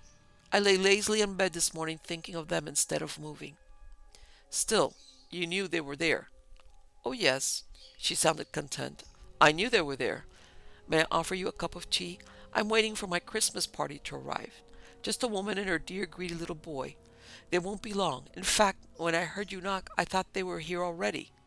Mr. Campion, who had been risen to inspect the display of cards on the mantel shelf more closely, helped her to move the kettle so that it would not boil too soon. The cards were splendid. There were nearly 30 of them in all, and the envelopes which had contained them were packed in a neat bundle and tucked behind the clock. In design they were most conventional. There were robins and firesides, saints and angels, with a secondary line in pictures of gardens in unseasonable bloom, and Scots terriers and tam o' shanter caps. One magnificent affair was entirely in ivorine, with a cutout disclosing a coach and horse, surrounded with roses and forget-me-nots. The written messages were all warm and personal, all breathing affection and friendliness and the outspoken joy of the season. "The very best to you, darling, from all at the Limes. To dear Auntie from little Phil, love and memories, Edith and Ted. There is no wish like the old wish. Warm regards, George. For dearest mother, cheerio, lots of love, just off, writing take care of yourself, Sonny. For dear little Agnes, with love from us all." Mr. Campion stood before them for a long time, but at length he turned away. He had to stoop to avoid the beam, and yet he towered over the old woman, who stood watching him. Something had happened. It had suddenly become very still in the house. The gentle hissing of the kettle sounded unnaturally loud. The recollection of their loneliness returned to chill the cozy room. The old lady had lost her smile, and there was weariness in her eyes. "Tell me," Mr. Campion spoke very gently, "how do you do it? Do you put them all down there on the mat in their envelopes before you go to bed on Christmas Eve?" While the point of his question was drawing upon Leo, there was complete silence. It was breathless and unbearable until old Mrs. Fryson pierced it with a laugh of genuine naughtiness. "Well," she said devastatingly, "it does make it more fun, doesn't it?" She glanced back at Leo, whose handsome face was growing scarlet. Then, he was having difficulty with his voice. "Then the postman did not call this morning, ma'am?" "The postman never calls here except when he brings something from the government," she said pleasantly. "Everybody gets letters from the government nowadays, don't they? But he doesn't call here with personal letters because, you see, I'm the last of us." She paused and frowned very faintly. It rippled like a shadow over the smoothness of her quiet, careless brow. "There's been so many wars," she said. "But, dear lady," Leo was completely overcome. She patted his arm to comfort him. "My dear man," she said kindly, "don't be distressed. This isn't sad. It's Christmas. They sent me their love at Christmas, and I've still got it. At Christmas I remember them, and they remember me, I expect, wherever they are." Her eyes strayed to the ivorine card with a coach on it. "I do sometimes wonder about poor George," she remarked seriously. "He was my husband's elder brother, and he really did have quite a shocking life. But he sent me that remarkable card one year, and I kept it with the others. After all, we ought to be charitable, aren't we? At Christmas." As the four men plodded back through the fields, Pussy was jubilant. "That's done. The trick," he said, "cleared up the mystery and made all plain sailing. We'll get those two crooks for doing him poor old Noakes. The old girl was just cheering herself up, and you fell for it, huh? Constable? Oh, don't worry, my boy. There's no harm done, and it's a thing that might have deceived anybody. Just let it be a lesson to you. I know how it happened. You didn't want to worry the old thing with a tale of death on Christmas morning, so you took the sight of the letters as evidence and didn't go into it. As it turned out, you were wrong. That's life." He thrust the young man on ahead of him and waited for Campion. "What beats me is how you cottoned to it," he confided. "What gave you the idea?" "I merely read it, I'm afraid." Mr. Campion was apologetic. "All the envelopes were there, sticking out from behind the postmark. It was 1914. Pussy laughed. "Given to you," he chuckled. "Still, I bet you had a job to trust your own eyes." "Ah," Mr. Campion's voice was thoughtful in the dusk. That was really difficult bit." 13 at Table by Lord Dunsany. In front of a spacious fireplace of the old kind, when the logs were well lit, and men with pipes and glasses were gathered before it in great easeful chairs, and the wild weather outside, and the comfort that was within, and the season of the year, for it was Christmas, and the hour of the night, all called for the weird or uncanny, then out spoke the ex-master of foxhounds, and told this tale. I once had an odd experience, too. It was when I had the Bromley in Sydenham, the year I gave them up. As a matter of fact, it was the last day of the season. It was no use going on because there were no foxes left in the country, and London was sweeping down on us. You could see it from the kennels all along the skyline, like a terrible army in grey, and masses of villas every year came skirmishing down our valleys. Our coverts were mostly on the hills, and as the town came down upon the valleys, the foxes used to leave them and go right away out of the country, and they never returned. I think they went by night and moved great distances. Well, it was early April, and we had drawn blank all day, and at the last draw of all, the very last of the season, we found a fox. He left the covert with his back to London and its railways and villas and wire, and slipped away towards the chalk country and open Kent. I felt as I once felt as a child on one summer's day, when I found a door in a garden where I played, left luckily ajar, and I pushed it open, and the wide lands were before me and waving fields of corn. We settled down into a steady gallop, and the fields began to drift by under us, and a great wind arose full of fresh breath. We left the clay lands where the bracken grows, and came to a valley at the edge of the chalk. As we went down into it, we saw the fox go up on the other side like a shadow that crosses the evening, and glide into a wood that stood on the stop. We saw a flash of primroses in the wood, and we were out the other side, hounds hunting perfectly, and the fox still going absolutely straight.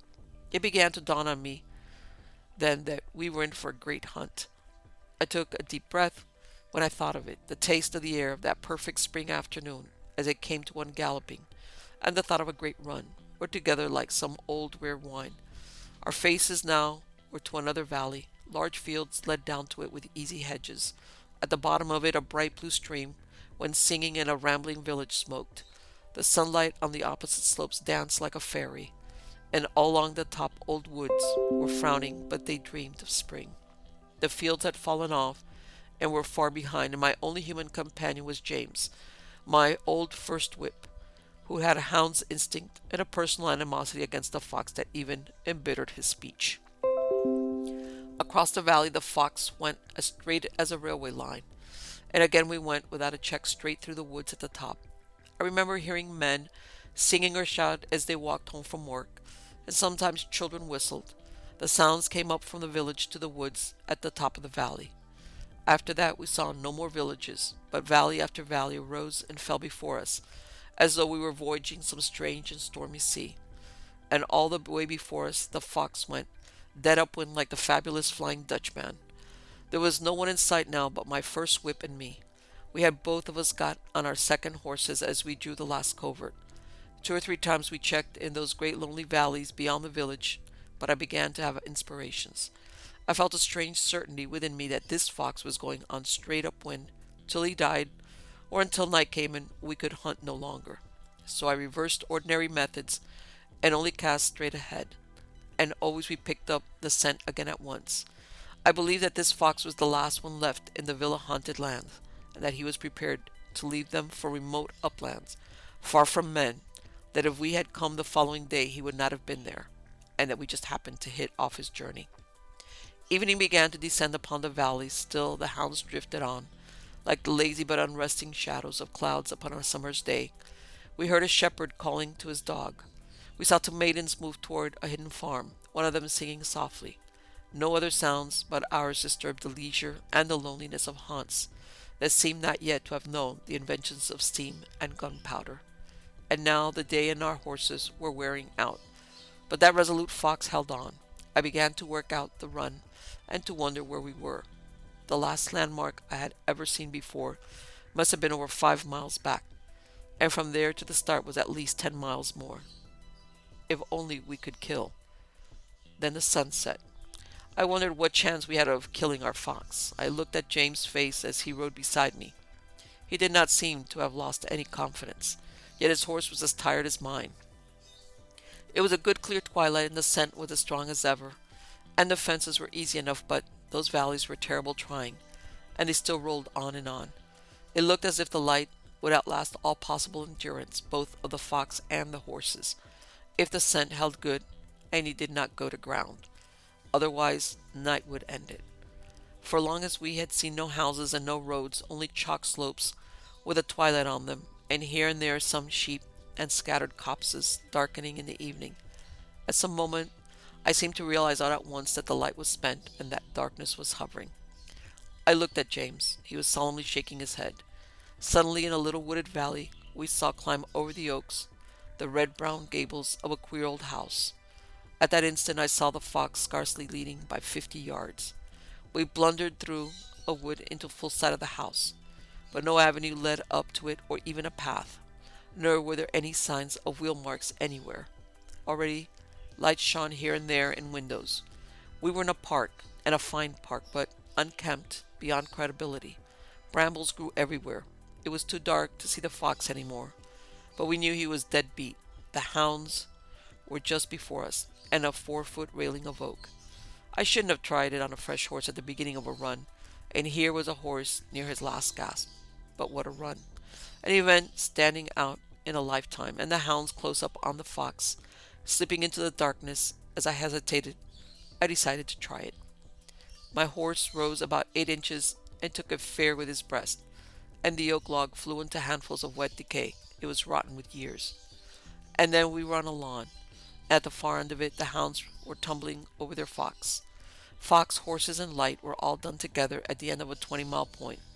We made some noise then, but nobody came out of the queer old house. I felt pretty stiff as I walked round to the hall door with the mask and the brush, while James went with the hounds and the 2 horses to look for the stables. I rang a bell marvelously crusted with rust, and after a long while the door opened a little way, revealing a hall with much old armor in it and the shabbiest butler that I had ever known. I asked him who lived there. Sir Richard Arlen. I explained that my horse could go no further that night, and that I wished to ask Mr. Richard Arlen for a bed.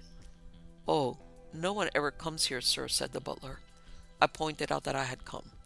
"I don't think it would be possible, sir," he said. This annoyed me, and I asked to see Sir Richard, and insisted until he came. Then I apologized, and explained the situation. He looked only 50, but a varsity oar on the wall with a date of the early 70s made him older than that. His face had something of the shy look of the hermit.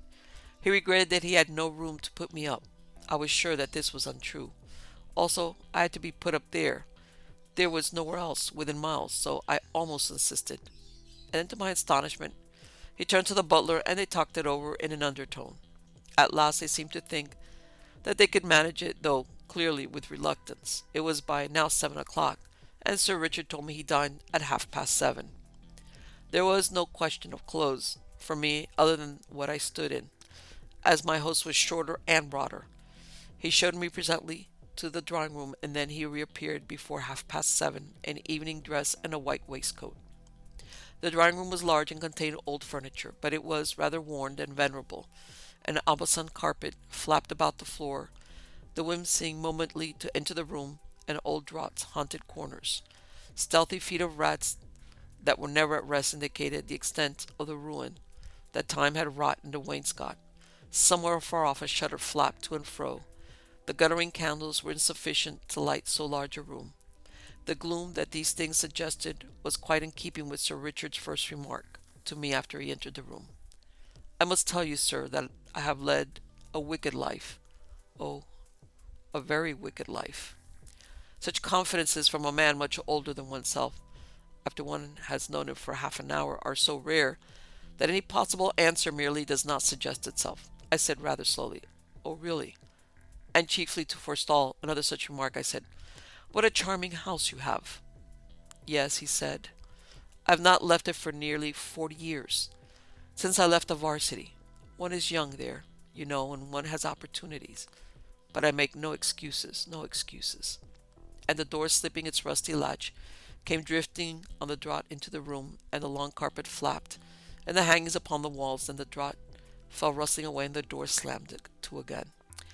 "Ah, Marianne," he said, "we have a guest tonight. Mr. Linton, this is Marianne Gibb." And everything became clear to me. Mad, I said to myself, for no one had entered the room. The rats ran up the length of the room behind the wainscot ceaselessly, and the wind unlatched the door again, and the folds of the carpet fluttered up to our feet and stopped there, for our weight held it down. "Let me introduce Mr. Linton," said my host, "Lady Mary Erringer." The door slammed back again. I bowed politely. Even had I been invited, I should have humored him, but it was the very least that an uninvited guest could do. This kind of thing happens 11 times, the rustling and the fluttering of the carpet and the footsteps of the rats and the restless door, and then the sad voice of my host introducing me to phantoms. Then for some while we waited while I struggled with the situation. Conversation flowed slowly, and again the draught came trailing up the room, while the flaring candles filled it with hurrying shadows. "Ah, late again, Cecily," said my host in his soft, mournful way. "Always late, Cecily." Then I went down to dinner with that man and his mind and the 12 phantoms that haunted it. I found a long table with fine old silver on it, and places laid for 14. The butler was now in evening dress. There were fewer draughts in the dining room. The scene was less gloomy here. "Will you sit next to Rosalind, at the other end?" Sir Richard said to me. "She always takes the head of the table." I wronged her most of all. I shall be delighted." I looked at the butler closely, but never did I see by any expression of his face or by anything that he did any suggestion that he waited upon less than 14 people in the complete possession of all of their faculties. Perhaps the dish appeared to be more refused more than taken, but every glass was equally filled with champagne. At first I found little to say, but when Sir Richard, speaking from the far end of the table, said, "You are tired, Mr. Linton?" I was reminded that I owed something to a host upon whom I had forced myself. It was excellent champagne. With the help of a second glass, I made the effort to begin a conversation with a Miss Helen Errold, for whom the place upon one side of me was laid. It came more easy to me very soon. I frequently paused in my monologue, like Mark Antony, for a reply. Sometimes I turned and spoke to Miss Rosalind Smith. Sir Richard at the other end talked sorrowfully on. He spoke as a condemned man might speak to his judge, and yet somewhat as a judge might speak to one that he once condemned wrongly. My own mind began to turn to mournful things. I drank another glass of champagne, but I was still thirsty. I felt as if all the moisture in my body had been blown away over the downs of Kent by the wind up which we had galloped. Still, I was not talking enough. My host was looking at me. I made another effort. After all, I had something to talk about. A 20-mile point is not often seen in a lifetime, especially south of the Thames. I began to describe the run to Rosalind Smith. I could see then that my host was pleased. The sad look in his face gave a kind of a flicker, like mist upon the mountains on a miserable day when a faint puff comes from the sea, and the mist would lift if it could. The butler refilled my glass very attentively. I asked her first if she hunted, and paused and began my story. I told her where we found the fox and how fast and straight he had gone, and how I had got through the village by keeping to the road, while the little gardens and wire and then the river had stopped the rest of the field. I told her the kind of country that we crossed, and how splendid it looked in the spring, and how mysterious the valleys were as soon as the twilight came, and what a glorious horse I had, and how wonderfully he went. I was so fearfully thirsty after the great hunt that I had to stop for a moment now and then, but I went on with my description of that famous run, for I had warmed to the subject, and after all there was nobody to tell of it but me except my old whippers-in and old fellow, probably drunk by now, I thought. I described to her minutely the exact spot in the run at which it had come to me clearly that this was going to be the greatest hunt in the whole history of Kent. Sometimes I forgot incidents that had happened, as well as may in a run-in of 20 miles, and then I had to fill in the gaps by inventing. I was pleased to be able to make the party go off well by means of my conversation, and besides that the lady to whom I was speaking was extremely pretty. I do not mean in a flesh and blood kind of way, but there were little shadowy lines about the chair beside me that hinted at an unusually graceful figure, when Miss Rosalind Smith was alive, and I began to perceive that what I first mistook for the smoke of a guttering candles and a tablecloth waving in the draught was in reality an extremely animated company, who listened, and not without interest, to my story of by far the greatest hunt the world had ever known. Indeed, I told them, I would confidently go further and predict that never in the history of the world would there be such a run again. Only my throat was terribly dry. And then, as it seemed they wanted to hear more about my horse, I had forgotten that I had come there on a horse. But when they reminded me, it all came back. They looked so charming, leaning over the table, intent upon what I said, that I told them everything they wanted to know. Everything was going so pleasantly. If only Sir Richard would cheer up. I heard his mournful voice every now and then. These were very pleasant people, if only he would take them the right way. I could understand that he regretted his past, but the early 70s seemed centuries away, and I felt now that he misunderstood these ladies. They were not revengeful, as he seemed to suppose. I wanted to show him how cheerful they really were, and so I made a joke, and they all laughed at it, and then I chaffed them a bit, especially Rosalind, and nobody resented it in the very least. And still Sir Richard sat there with that unhappy look, like one that has ended weeping because it is vain, and has not the consolation even of tears. We had been a long time there, many of the candles had burnt out, but there was light enough. I was glad to have an audience for my exploit, and being happy myself, I was determined Sir Richard should be. I made more jokes, and they still laughed, good-naturedly. Some of the jokes were a little broad, perhaps, but no harm was meant.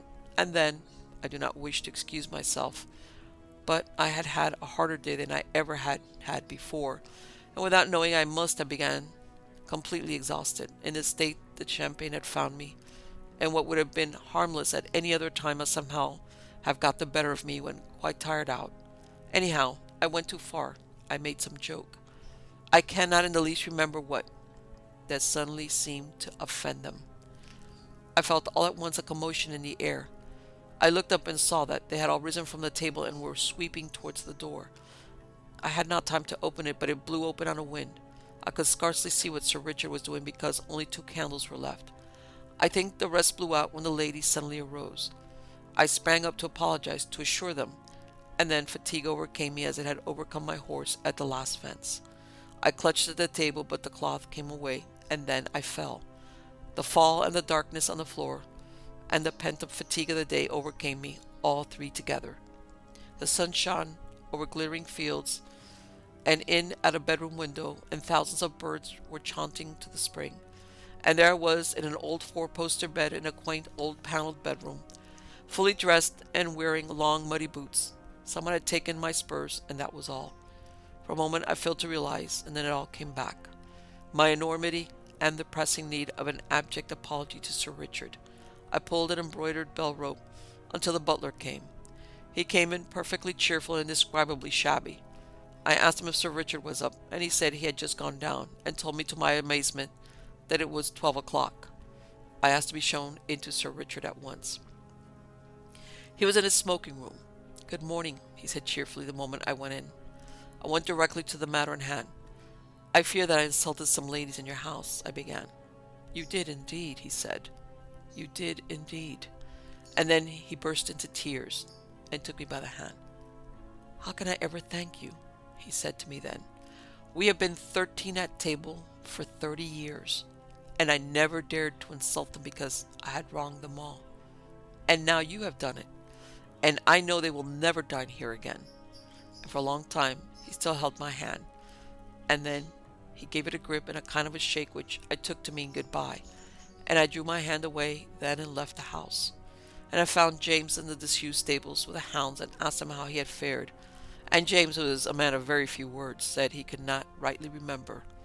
And I got my spurs from the butler and climbed onto my horse, and slowly we rode away from that queer old house, and slowly we wended home, for the hounds were footsore but happy, and the horses were tired still. And when we recalled that the hunting season was ending, we turned our faces to spring, and thought of the new things that tried to replace the old. And that very year I heard, and have often heard, of dances and happier dinners at Sir Richard Arlen's house. Christmas Eve in the Blue Chamber by Jerome K. Jerome. "I don't want to make you fellows nervous," began my uncle in a peculiarly impressive, not to say blood-curdling tone of voice. "And if you would rather that I did not mention it, I won't. But as a matter of fact, this very house in which we are now sitting is haunted." "You don't say that," exclaimed Mr. Coombs. "What's the use of your saying I don't say it when I have just said it?" retorted my uncle, somewhat annoyed. "You talk so foolishly. I tell you the house is haunted. Regularly on Christmas Eve, the Blue Chamber— they call the room next to the nursery the Blue Chamber at my uncle's— is haunted by the ghost of a sinful man.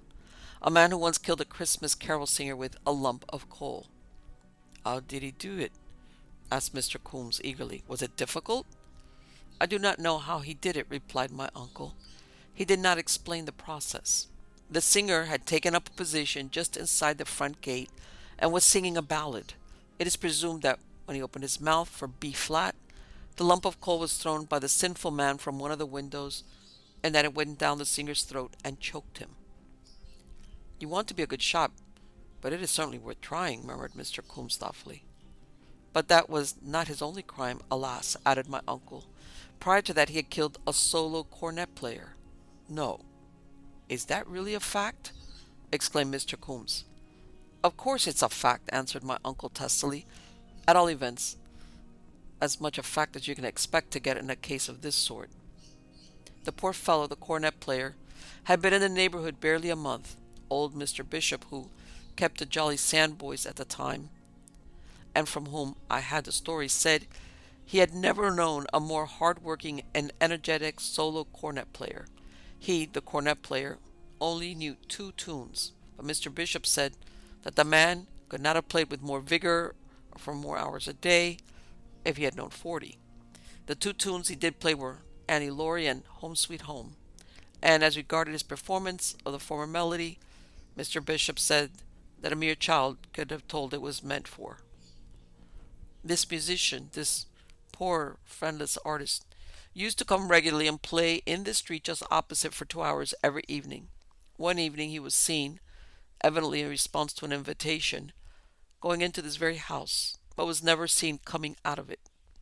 "Did the townsfolk try offering any reward for his recovery?" asked Mr. Coombs. "Not a penny," replied my uncle. "Another summer," continued my uncle, "a German band visited here, intending, so they announced on their arrival, to stay till the autumn. On the second day after their arrival, the whole company, as fine and healthy a body of men as one would wish to see, were invited to dinner by this sinful man, and after spending the whole of the next 24 hours in bed, left the town a broken and dyspeptic crew. The parish doctor who had attended them giving it as his opinion that it was doubtful if they would, any of them, be fit to play in the air again. You don't know the recipe, do you?" asked Mr. Coombs. "Unfortunately, I do not," replied my uncle, "but the chief ingredient was said to have been railway dining room hash." "I forget the man's other crimes," my uncle went on. "I used to know them all at one time, but my memory is not what it was. I do not, however, believe I am doing this memory an injustice in believing that he was not entirely unconnected with the deaths and subsequent burial of a gentleman who used to play the harp with his toes, and that neither was he altogether unresponsible for the lonely grave of an unknown stranger who had once visited the neighborhood, an Italian peasant lad, a performer upon the barrel organ. Every Christmas Eve," said my uncle, cleaving with low impressive tones the strange odd silence that like a shadow seemed to have slowly stolen into and settled down upon the room, "the ghost of this sinful man haunts the Blue Chamber, in this very house.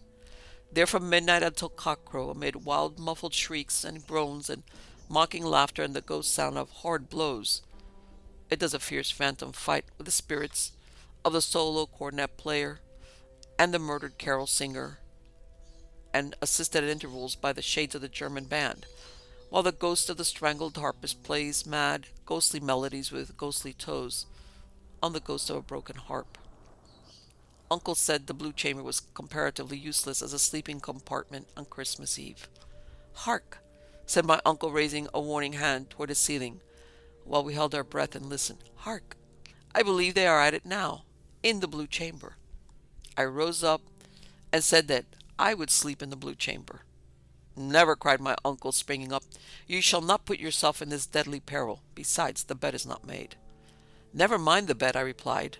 "I have lived in furnished apartments for gentlemen, and have been accustomed to sleep on beds that have never been made from one year's end to the other. I am young, and have had a clear conscience now for a month. The spirits will not harm me. I may even do them some little good, and induce them to be quiet and go away. Besides, I should like to see the show." They tried to dissuade me from what they termed my foolhardy enterprise, but I remained firm and claimed my privilege. I was the guest. The guest always sleeps in the haunted chamber on Christmas Eve. It is his right. They said that if I put it on that footing they had, of course, no answer. They lighted a candle for me and followed me upstairs in a body. Whether elevated by the feeling that I was doing a noble action, or animated by a mere general consciousness of rectitude, is not for me to say, but I went upstairs that night with remarkable buoyancy. It was as much as I could do to stop at the landing when I came to it. I felt I wanted to go up onto the roof, but with the help of the banisters I restrained my ambition, wished them all good night, and went in and shut the door. Things began to go wrong with me from the very first. The candle tumbled out of the candlestick before my hand was off the lock. It kept on tumbling out again. I never saw such a slippery candle. I gave up attempting to use the candlestick at last and carried the candle about in my hand, and even then it would not keep upright. So I got wild and threw it out the window and undressed and went to bed in the dark. I did not go to sleep. I did not feel sleepy at all. I lay on my back looking up at the ceiling and thinking of things. I wish I could remember some of the ideas that came to me as I lay there because they were so amusing. I had been lying like this for half an hour or so and had forgotten all about the ghosts when, uncasually casting my eyes around the room, I noticed for the first time a singularly contented-looking phantom sitting in the easy-chair by the fire smoking the ghost of a long clay pipe. I fancied for a moment, as most people would under similar circumstances, that I must be dreaming. I sat up and rubbed my eyes. No, it was a ghost, clear enough. I could see the back of the chair through his body. He looked over toward me, took the shadowy pipe from his lips, and nodded. The most surprising part of the whole thing to me was that I did not feel in the least alarmed. If anything, I was rather pleased to see him. It was company. I said, "Good evening. It's been a cold day." He said he had not noticed it himself, but dared say I was right. We remained silent for a few seconds, and then, wishing to put it pleasantly, I said, "I believe I have the honor of addressing the ghost of the gentleman who had the accident with the carol singer?" He smiled and said it was very good of me to remember it. One singer was not much to boast of, but still, every little helped. I was somewhat staggered at his answer. I'd expected a groan of remorse. The ghost appeared, on the contrary, to be rather conceited over the business. I thought that as he had taken my reference to the singer so quietly, perhaps he would not be offended if I questioned him about the organ grinder. I felt curious about that poor boy. Is it true, I asked, that you had a hand in the death of the Italian peasant lad who came to the town with a barrel organ that played nothing but Scotch airs? He quite fired up. Had a hand in it, he exclaimed indignantly. Who has dared to pretend that he assisted me? I murdered the youth and myself. Nobody helped me. Alone I did it. Show me the man who says I didn't. I calmed him. I assured him that I had never, in my own mind, doubted that he was the real and only assassin, and I went on and asked him what he had done with the body of the cornet player he had killed. He said, To which one may you be alluding? Oh, were there any more than I inquired? He smiled and gave a little cough. He said he did not like to appear to be boasting, but that, counting trombones, there were 7. Dear me, I replied. You must have had quite a busy time of it one way or in another. He said that perhaps he ought not to be the one to say so, but that really, speaking of ordinary middle-class society, he thought there were few ghosts who could look back upon a life of more sustained usefulness. He puffed away in silence for a few seconds while I sat watching him. I'd never seen a ghost smoking a pipe before, that I could remember, and it interested me. I asked him what tobacco he used, and he replied, The ghost of cut Cavendish as a rule. He explained that the ghost of all the tobacco that a man smoked in life belonged to him when he became dead. He said he himself had smoked a good deal of cut Cavendish when he was alive, so that he was well supplied with the ghost of it now. I thought I would join him in a pipe, and he said, Do, old man. And I reached over and got out the necessary paraphernalia from my coat pocket and lit up. We grew quite chummy after that, and he told me all his crimes. He said he had lived next door once to a young lady who was learning to play the guitar, while a gentleman who practiced on the bass viol lived opposite. And he, with fiendish cunning, had introduced these 2 unsuspecting young people to one another, and had persuaded them to elope with each other, against their parents' wishes, and take their musical instruments with them. And they had done so, and before the honeymoon was over, she had broken his head with the bass viol, and he had tried to cram the guitar down her throat, and had injured her for life. My friend said he used to lure muffin men into the passage and then stuff them with their own wares till they burst. He said he had quieted 18 that way. Young men and women who recited long and dreary poems at evening parties, and callow youths who walked about the streets late at night playing concertinas. He used to get together and poison in batches of 10, so as to save expense, and park orators and temperance lecturers. He used to shut up 6 in a small room with a glass of water and a collection box apiece, and let them talk each other to death. It did one good to listen to him. I asked him when he expected the other ghosts, the ghost of the singer and the cornet player and the German band that Uncle John had mentioned. He smiled, and said they would never come again, any of them. I said, Why? Isn't it true then that they meet you here every Christmas Eve for a row? He replied that it was true. Every Christmas Eve for 25 years had he and they fought in that room, but they would never trouble him or anybody else again. One by one had he laid them out, spoiled and made them utterly useless for all hunting purposes. He had finished off the last German band ghost that very evening just before I came upstairs, and had thrown what was left of it out through the slit between the window sashes. He said it would never be worth calling a ghost again. I suppose you will still come yourself as usual, I said. They would be sorry to miss you, I know. Oh, I don't know, he replied. There's nothing much to come for now unless, he added kindly, you are going to be here. I'll come if you will sleep here next Christmas Eve. I've taken a liking to you, he continued. You don't fly off, screeching when you see a party, and your hair doesn't stand on end. You've no idea, he said, how sick I am of seeing people's hair standing on end. He said it irritated him. Just then a slight noise reached us from the yard below, and he started and turned deathly black. You are ill, I cried, springing toward him. Tell me the best thing to do for you. Shall I drink some brandy and give you the ghost of it? He remained silent, listening intently for a moment. And then he gave a sigh of relief, and the shade came back to his cheek. It's all right, he murmured. I was afraid it was the clock. Oh, it's too early for that, I said. Why, it's only the middle of the night. Oh, that doesn't make any difference to those cursed chickens, he replied bitterly. They would just as soon crow in the middle of the night as at any other time, sooner if they thought it would spoil a chap's evening out. I believe they do it on purpose. He said a friend of his, the ghost of a man who had killed a tax collector, used to haunt a house in Long Acre where they kept fowls in the cellar, and every time a policeman went by and flashed his searchlight down the grating, the old cock there would fancy it was the sun and start crowing like mad, when of course the poor ghost had to dissolve, and it would, in consequence, get back home sometime as early as 1 o'clock in the morning, furious because it had only been out for an hour. I agreed that seemed very unfair. Oh, it's an absurd arrangement altogether, he continued quite angrily. I can't imagine what our chief could have been thinking of when he made it. As I have said to him over and over again, have a fixed time and let everybody stick to it. Say 4 o'clock in summer and 6 in winter. Then one would know what one was about. How do you manage when there isn't any clock handy? I inquired. He was on the point of replying when again he started and listened. This time I distinctly heard Mr. Ball's cock next door crow twice. There you are, he said, rising and reaching for his hat. That's the sort of thing we have to put up with. What is the time? I looked at my watch and found it was 3:30. I thought as much, he muttered. I'll wring that blessed bird's neck if I get a hold of it. And he prepared to go. If you can wait half a minute, I said, getting out of bed, I'll go a bit of the way with you. It's very good of you, he replied, pausing, but it seems unkind to drag you out. Not at all, I replied. I shall like a walk. And I partially dressed myself and took my umbrella, and he put his arm through mine, and we went out together, the best of friends. The Necklace of Pearls by Dorothy L. Sayers.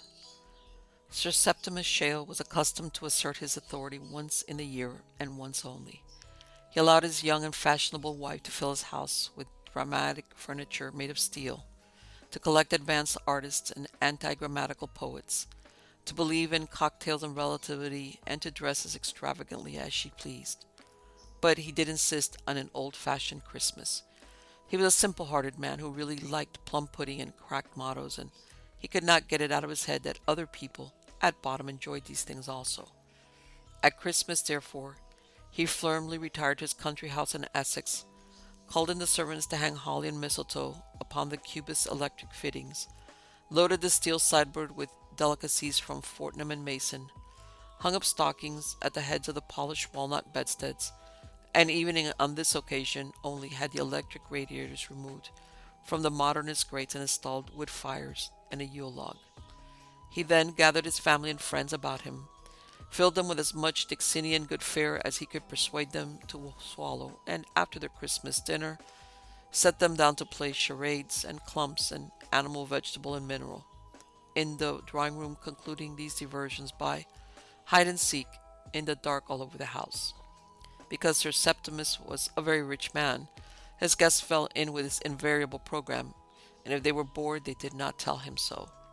Another charming and traditional custom which he followed was that of presenting to his daughter Margarita a pearl on each successive birthday, this anniversary happening to coincide with Christmas Eve. The pearls now numbered 20, and the collection was beginning to enjoy a certain celebrity, and had been photographed in the society papers. Though not sensationally large, each one being about the size of a marrow-fat pea, the pearls were of very great value. They were of exquisite color and perfect shape, and matched to a hair's weight. On this particular Christmas Eve, the presentation of the 21st pearl had been the occasion of a very special ceremony. There was a dance, and there were speeches. On the Christmas night following, the more restricted family party took place, with the turkey and the Victorian games. There were 11 guests in addition to Sir Septimus and Lady Shale and their daughter, nearly all related or connected to them in some way. John Shale, a brother with his wife and their son and daughter Henry and Betty, Betty's fiancé Oswald Truegood, a young man with parliamentary ambitions, George Comfrey, a cousin of Lady Shale's, aged about 30, and known as a man about town, Lavinia Prescott, asked on George's account, Joyce Trivett asked on Henry Shale's account, Richard and Beryl Dennison, distant relations of Lady Shale, who lived a gay and expensive life in town and nobody precisely knew what resources, and Lord Peter Wimsey asked in a touching spirit of unreasonable hope on Margarita's account. There were, of course, William Norgate, secretary to Sir Septimus, and Miss Tomkins, secretary to Lady Shale, who had to be there because without their calm efficiency the Christmas arrangements could not have been carried through.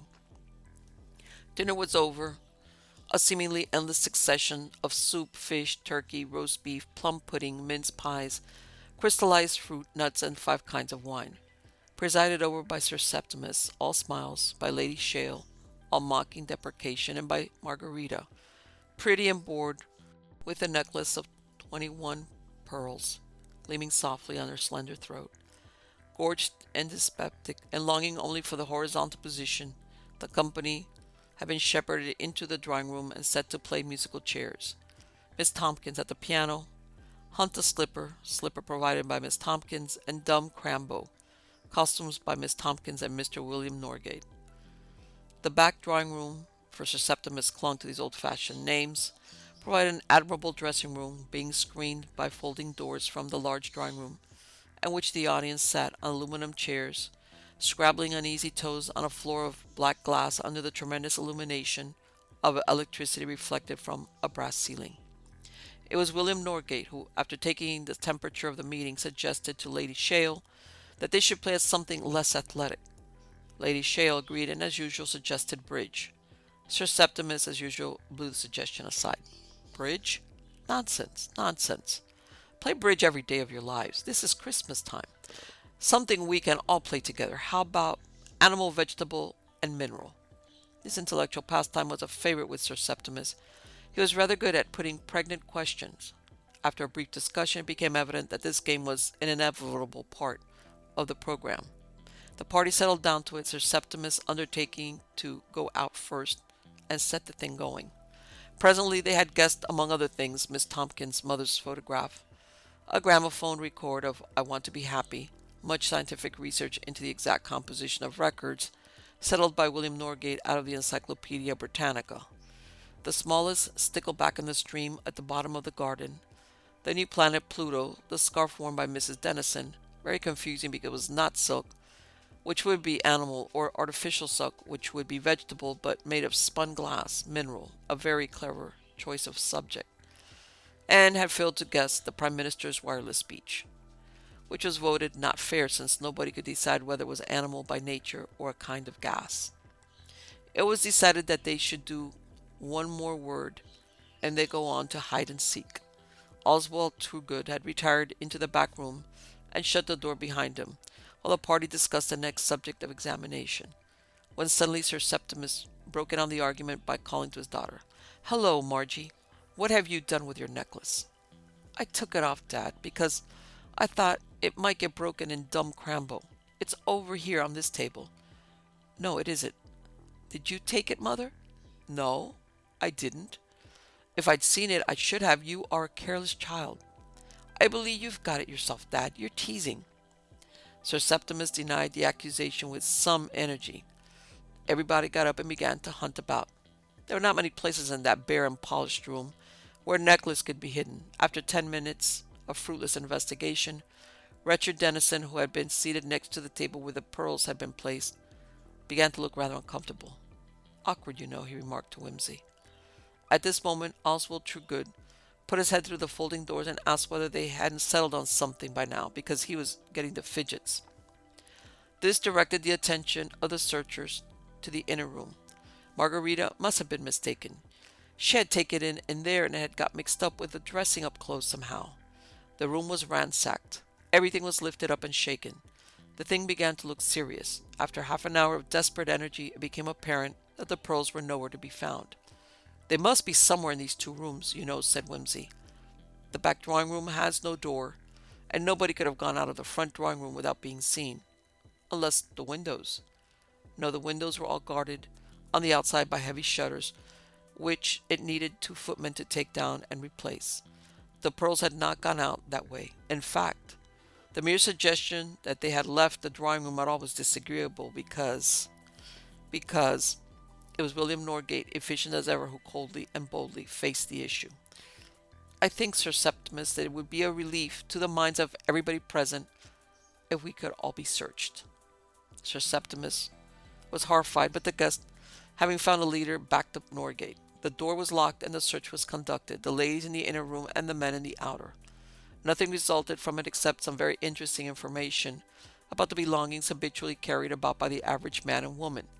It was natural that Lord Peter Wimsey should possess a pair of forceps, a pocket lens, and a small folding foot rule. Was he not a Sherlock Holmes in high life? But that Oswald Trugood should have 2 liver pills and a screw of paper, and Henry Shale a pocket edition of the Odes of Horace, was unexpected. Why did John Shale distend the pockets of his dress suit with a stump of red sealing wax, an ugly little mascot, and a 5-shilling piece? George Comfrey had a pair of folding scissors and 3 wrapped lumps of sugar, of the sort served in restaurants and dining cars, evidence of a not uncommon form of kleptomania. But the tidy and exact Norgate should burden himself with a reel of white cotton, 3 separate lengths of string, and 12 safety pins on a card seemed really remarkably. Still, one remembered that he had superintended all the Christmas decorations. Richard Dennison, amid some confusion and laughter, was found to cherish a lady's garter, a powder compact, and half a potato. The last named, he said, was a prophylactic against rheumatism, to which he was subject, while the other's object belonged to his wife. On the lady's side, the more striking exhibits were a little book on palmistry, 3 invisible hairpins, and a baby's photograph, Miss Tompkins, a Chinese trick cigarette case with a secret compartment, Beryl Dennison, a very private letter, and an outfit for mending stocking ladders, Lavinia Prescott, and a pair of eyebrow tweezers and a small packet of white powder, said to be for headaches, Betty Shale. An agitating moment followed the production from Joyce Trivетт's handbag of a small string of pearls, but it was promptly remembered that these had come out of one of the crackers at dinner time, and they were in fact synthetic. In short, the search was unproductive of anything beyond a general shamefacedness and the discomfort always produced by undressing and redressing in a hurry at the wrong time of the day. It was then that somebody very grudgingly and haltingly mentioned the horrid word police. Sir Septimus naturally was appalled by the idea. It was disgusting. He would not allow it. The pearls must be somewhere. They must search the rooms again. Could not Lord Peter Wimsey, with his experience of mysterious happenings, do something to assist him? Said his lordship. Oh, by Jove, yes. By all means, certainly. That is to say, provided nobody supposes, what? I mean to say, you don't know that I'm not a suspicious character, do you? What? Lady Shale interposed with authority. We don't think anybody ought to be suspected, she said. But if we did, we'd know it couldn't be you. You know far too much about crimes to want to commit one. All right, said Wimsey. But after the way the place has been gone over, he shrugged his shoulders. Yes, I'm afraid you won't be able to find any footprints, said Margarita. But we may have overlooked something. Wimsey nodded. I'll try. Do you all mind sitting down on your chairs in the outer room and staying there? All except one of you. I'd better have a witness to anything I do or find. Sir Septimus, you'd be the best person, I think. He shepherded them to their places and began a slow circuit of the 2 rooms, exploring every surface, gazing up to the polished brazen ceiling, and crawling on hands and knees in the approved fashion across the black and shining desert of the floors.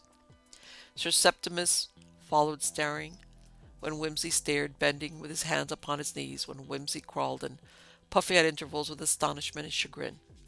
Their progress rather resembled that of a man taking out a very inquisitive puppy for a very leisurely constitutional. Fortunately, Lady Shale's taste in furnishings made investigation easier. There were scarcely any nooks or corners where anything could be concealed. They reached the inner drawing-room, and here the dressing-up clothes were again minutely examined, but without result. Finally, Wimsey lay down flat on his stomach to squint under a steel cabinet, which was one of the very few pieces of furniture which possessed short legs. Something about it seemed to catch his attention. He rolled up his sleeve and plunged his arm into the cavity, kicked convulsively in the effort to reach further than was humanly possible, pulled out from his pocket and extended his folding foot rule, fished it with under the cabinet, eventually succeeded in extracting what he sought. It was a very minute object, in fact, a pin. Not an ordinary pin, but one resembling those used by entomologist to impale extremely small moths on the setting board. It was about 3/4 of an inch in length, as fine as a very fine needle, with a very sharp point and a particularly small head. Bless my soul, said Sir Septimus, what's that? Does anybody here happen to collect moths or beetles or anything? Asked Whimsy, squatting on his haunches and examining the pin.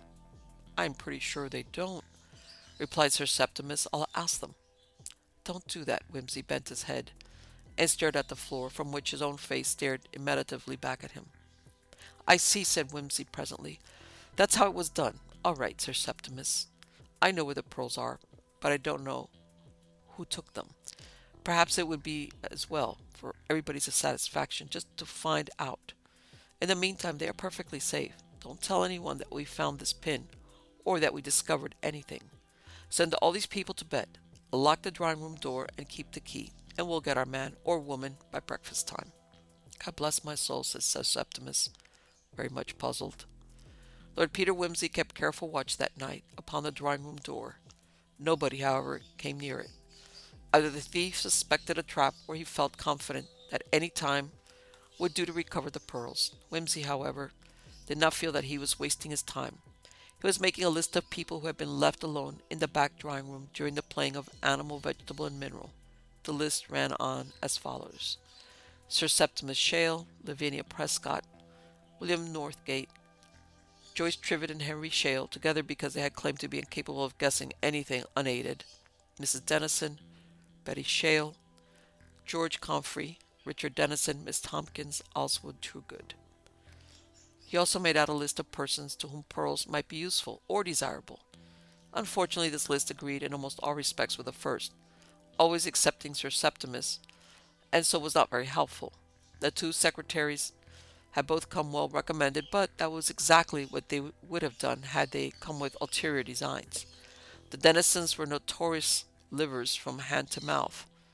Betty Shale carried mysterious white powders in her handbag and was known to be in with a rather rapid set in town. Henry was a harmless dilettante, but Joyce Trivett could twist him around her little finger and was what Jane Austen liked to call expensive and dissipated. Comfrey speculated.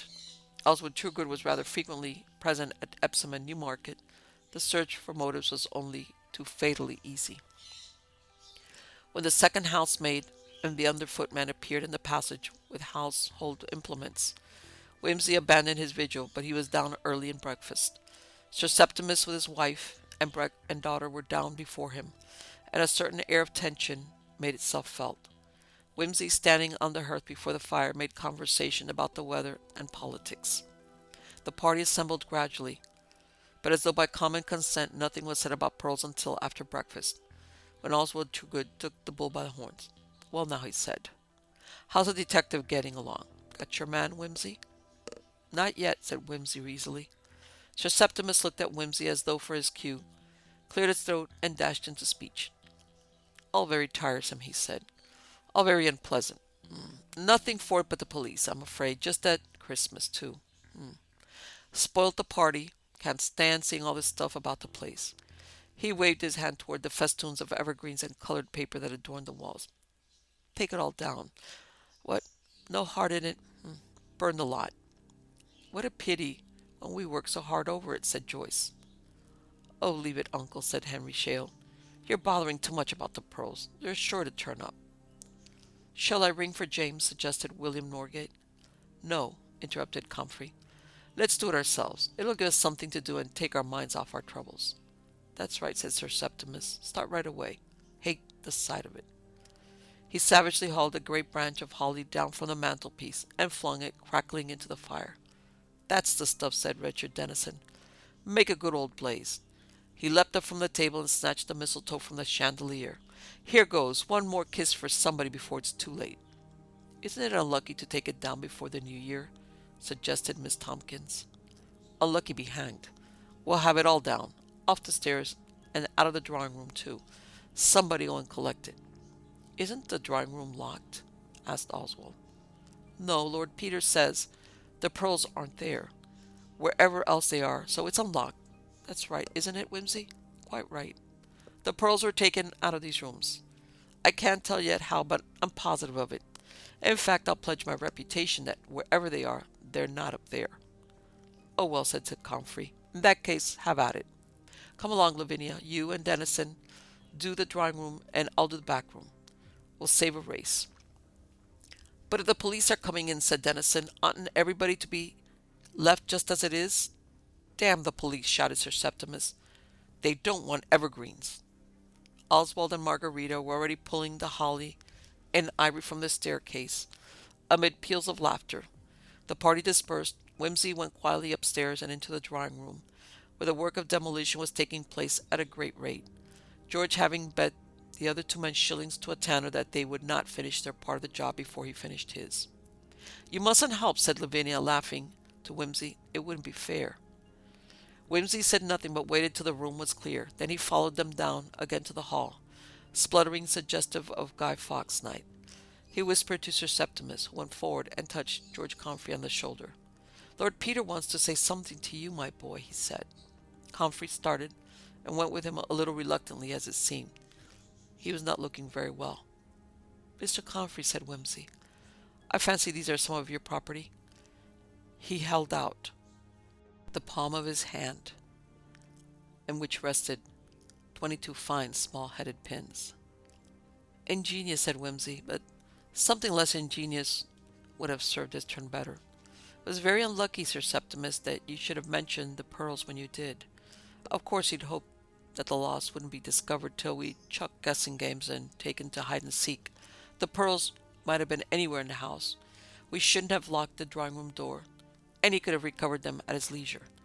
He had had this possibility in his mind when he came here, obviously, and that was why he bought the pins.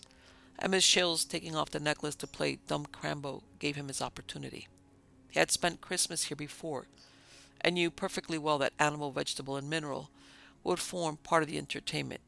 He had only to gather up the necklace from the table when it came to his turn to retire, and he knew he could count on at least 5 minutes by himself, while we were all arguing about the choice of a word. He had only to snip the pearls from the string with his pocket scissors, burn the string in the grate, fasten the pearls to the mistletoe with the fine pins. The mistletoe was hung on the chandelier, pretty high.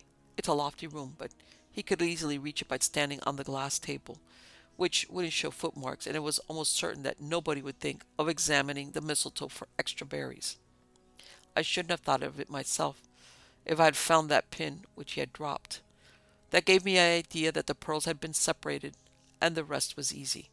I took the pearls off the mistletoe last night. The clasp was there too, pinned among the holly leaves. Here they are, Comfrey. Must have got a nasty shock this morning. I knew he was our man when he suggested that the guests should tackle the decorations themselves, and that he should do the back drawing room. But I wish I had seen his face when he came to the mistletoe and found the pearls gone. And you worked it all out when you found the pin, said Sir Septimus. Yes, I knew then where the pearls had gone to. But you never even looked at the mistletoe. I saw it reflected in the black glass floor, and it struck me then how the mistletoe berries looked like pearls.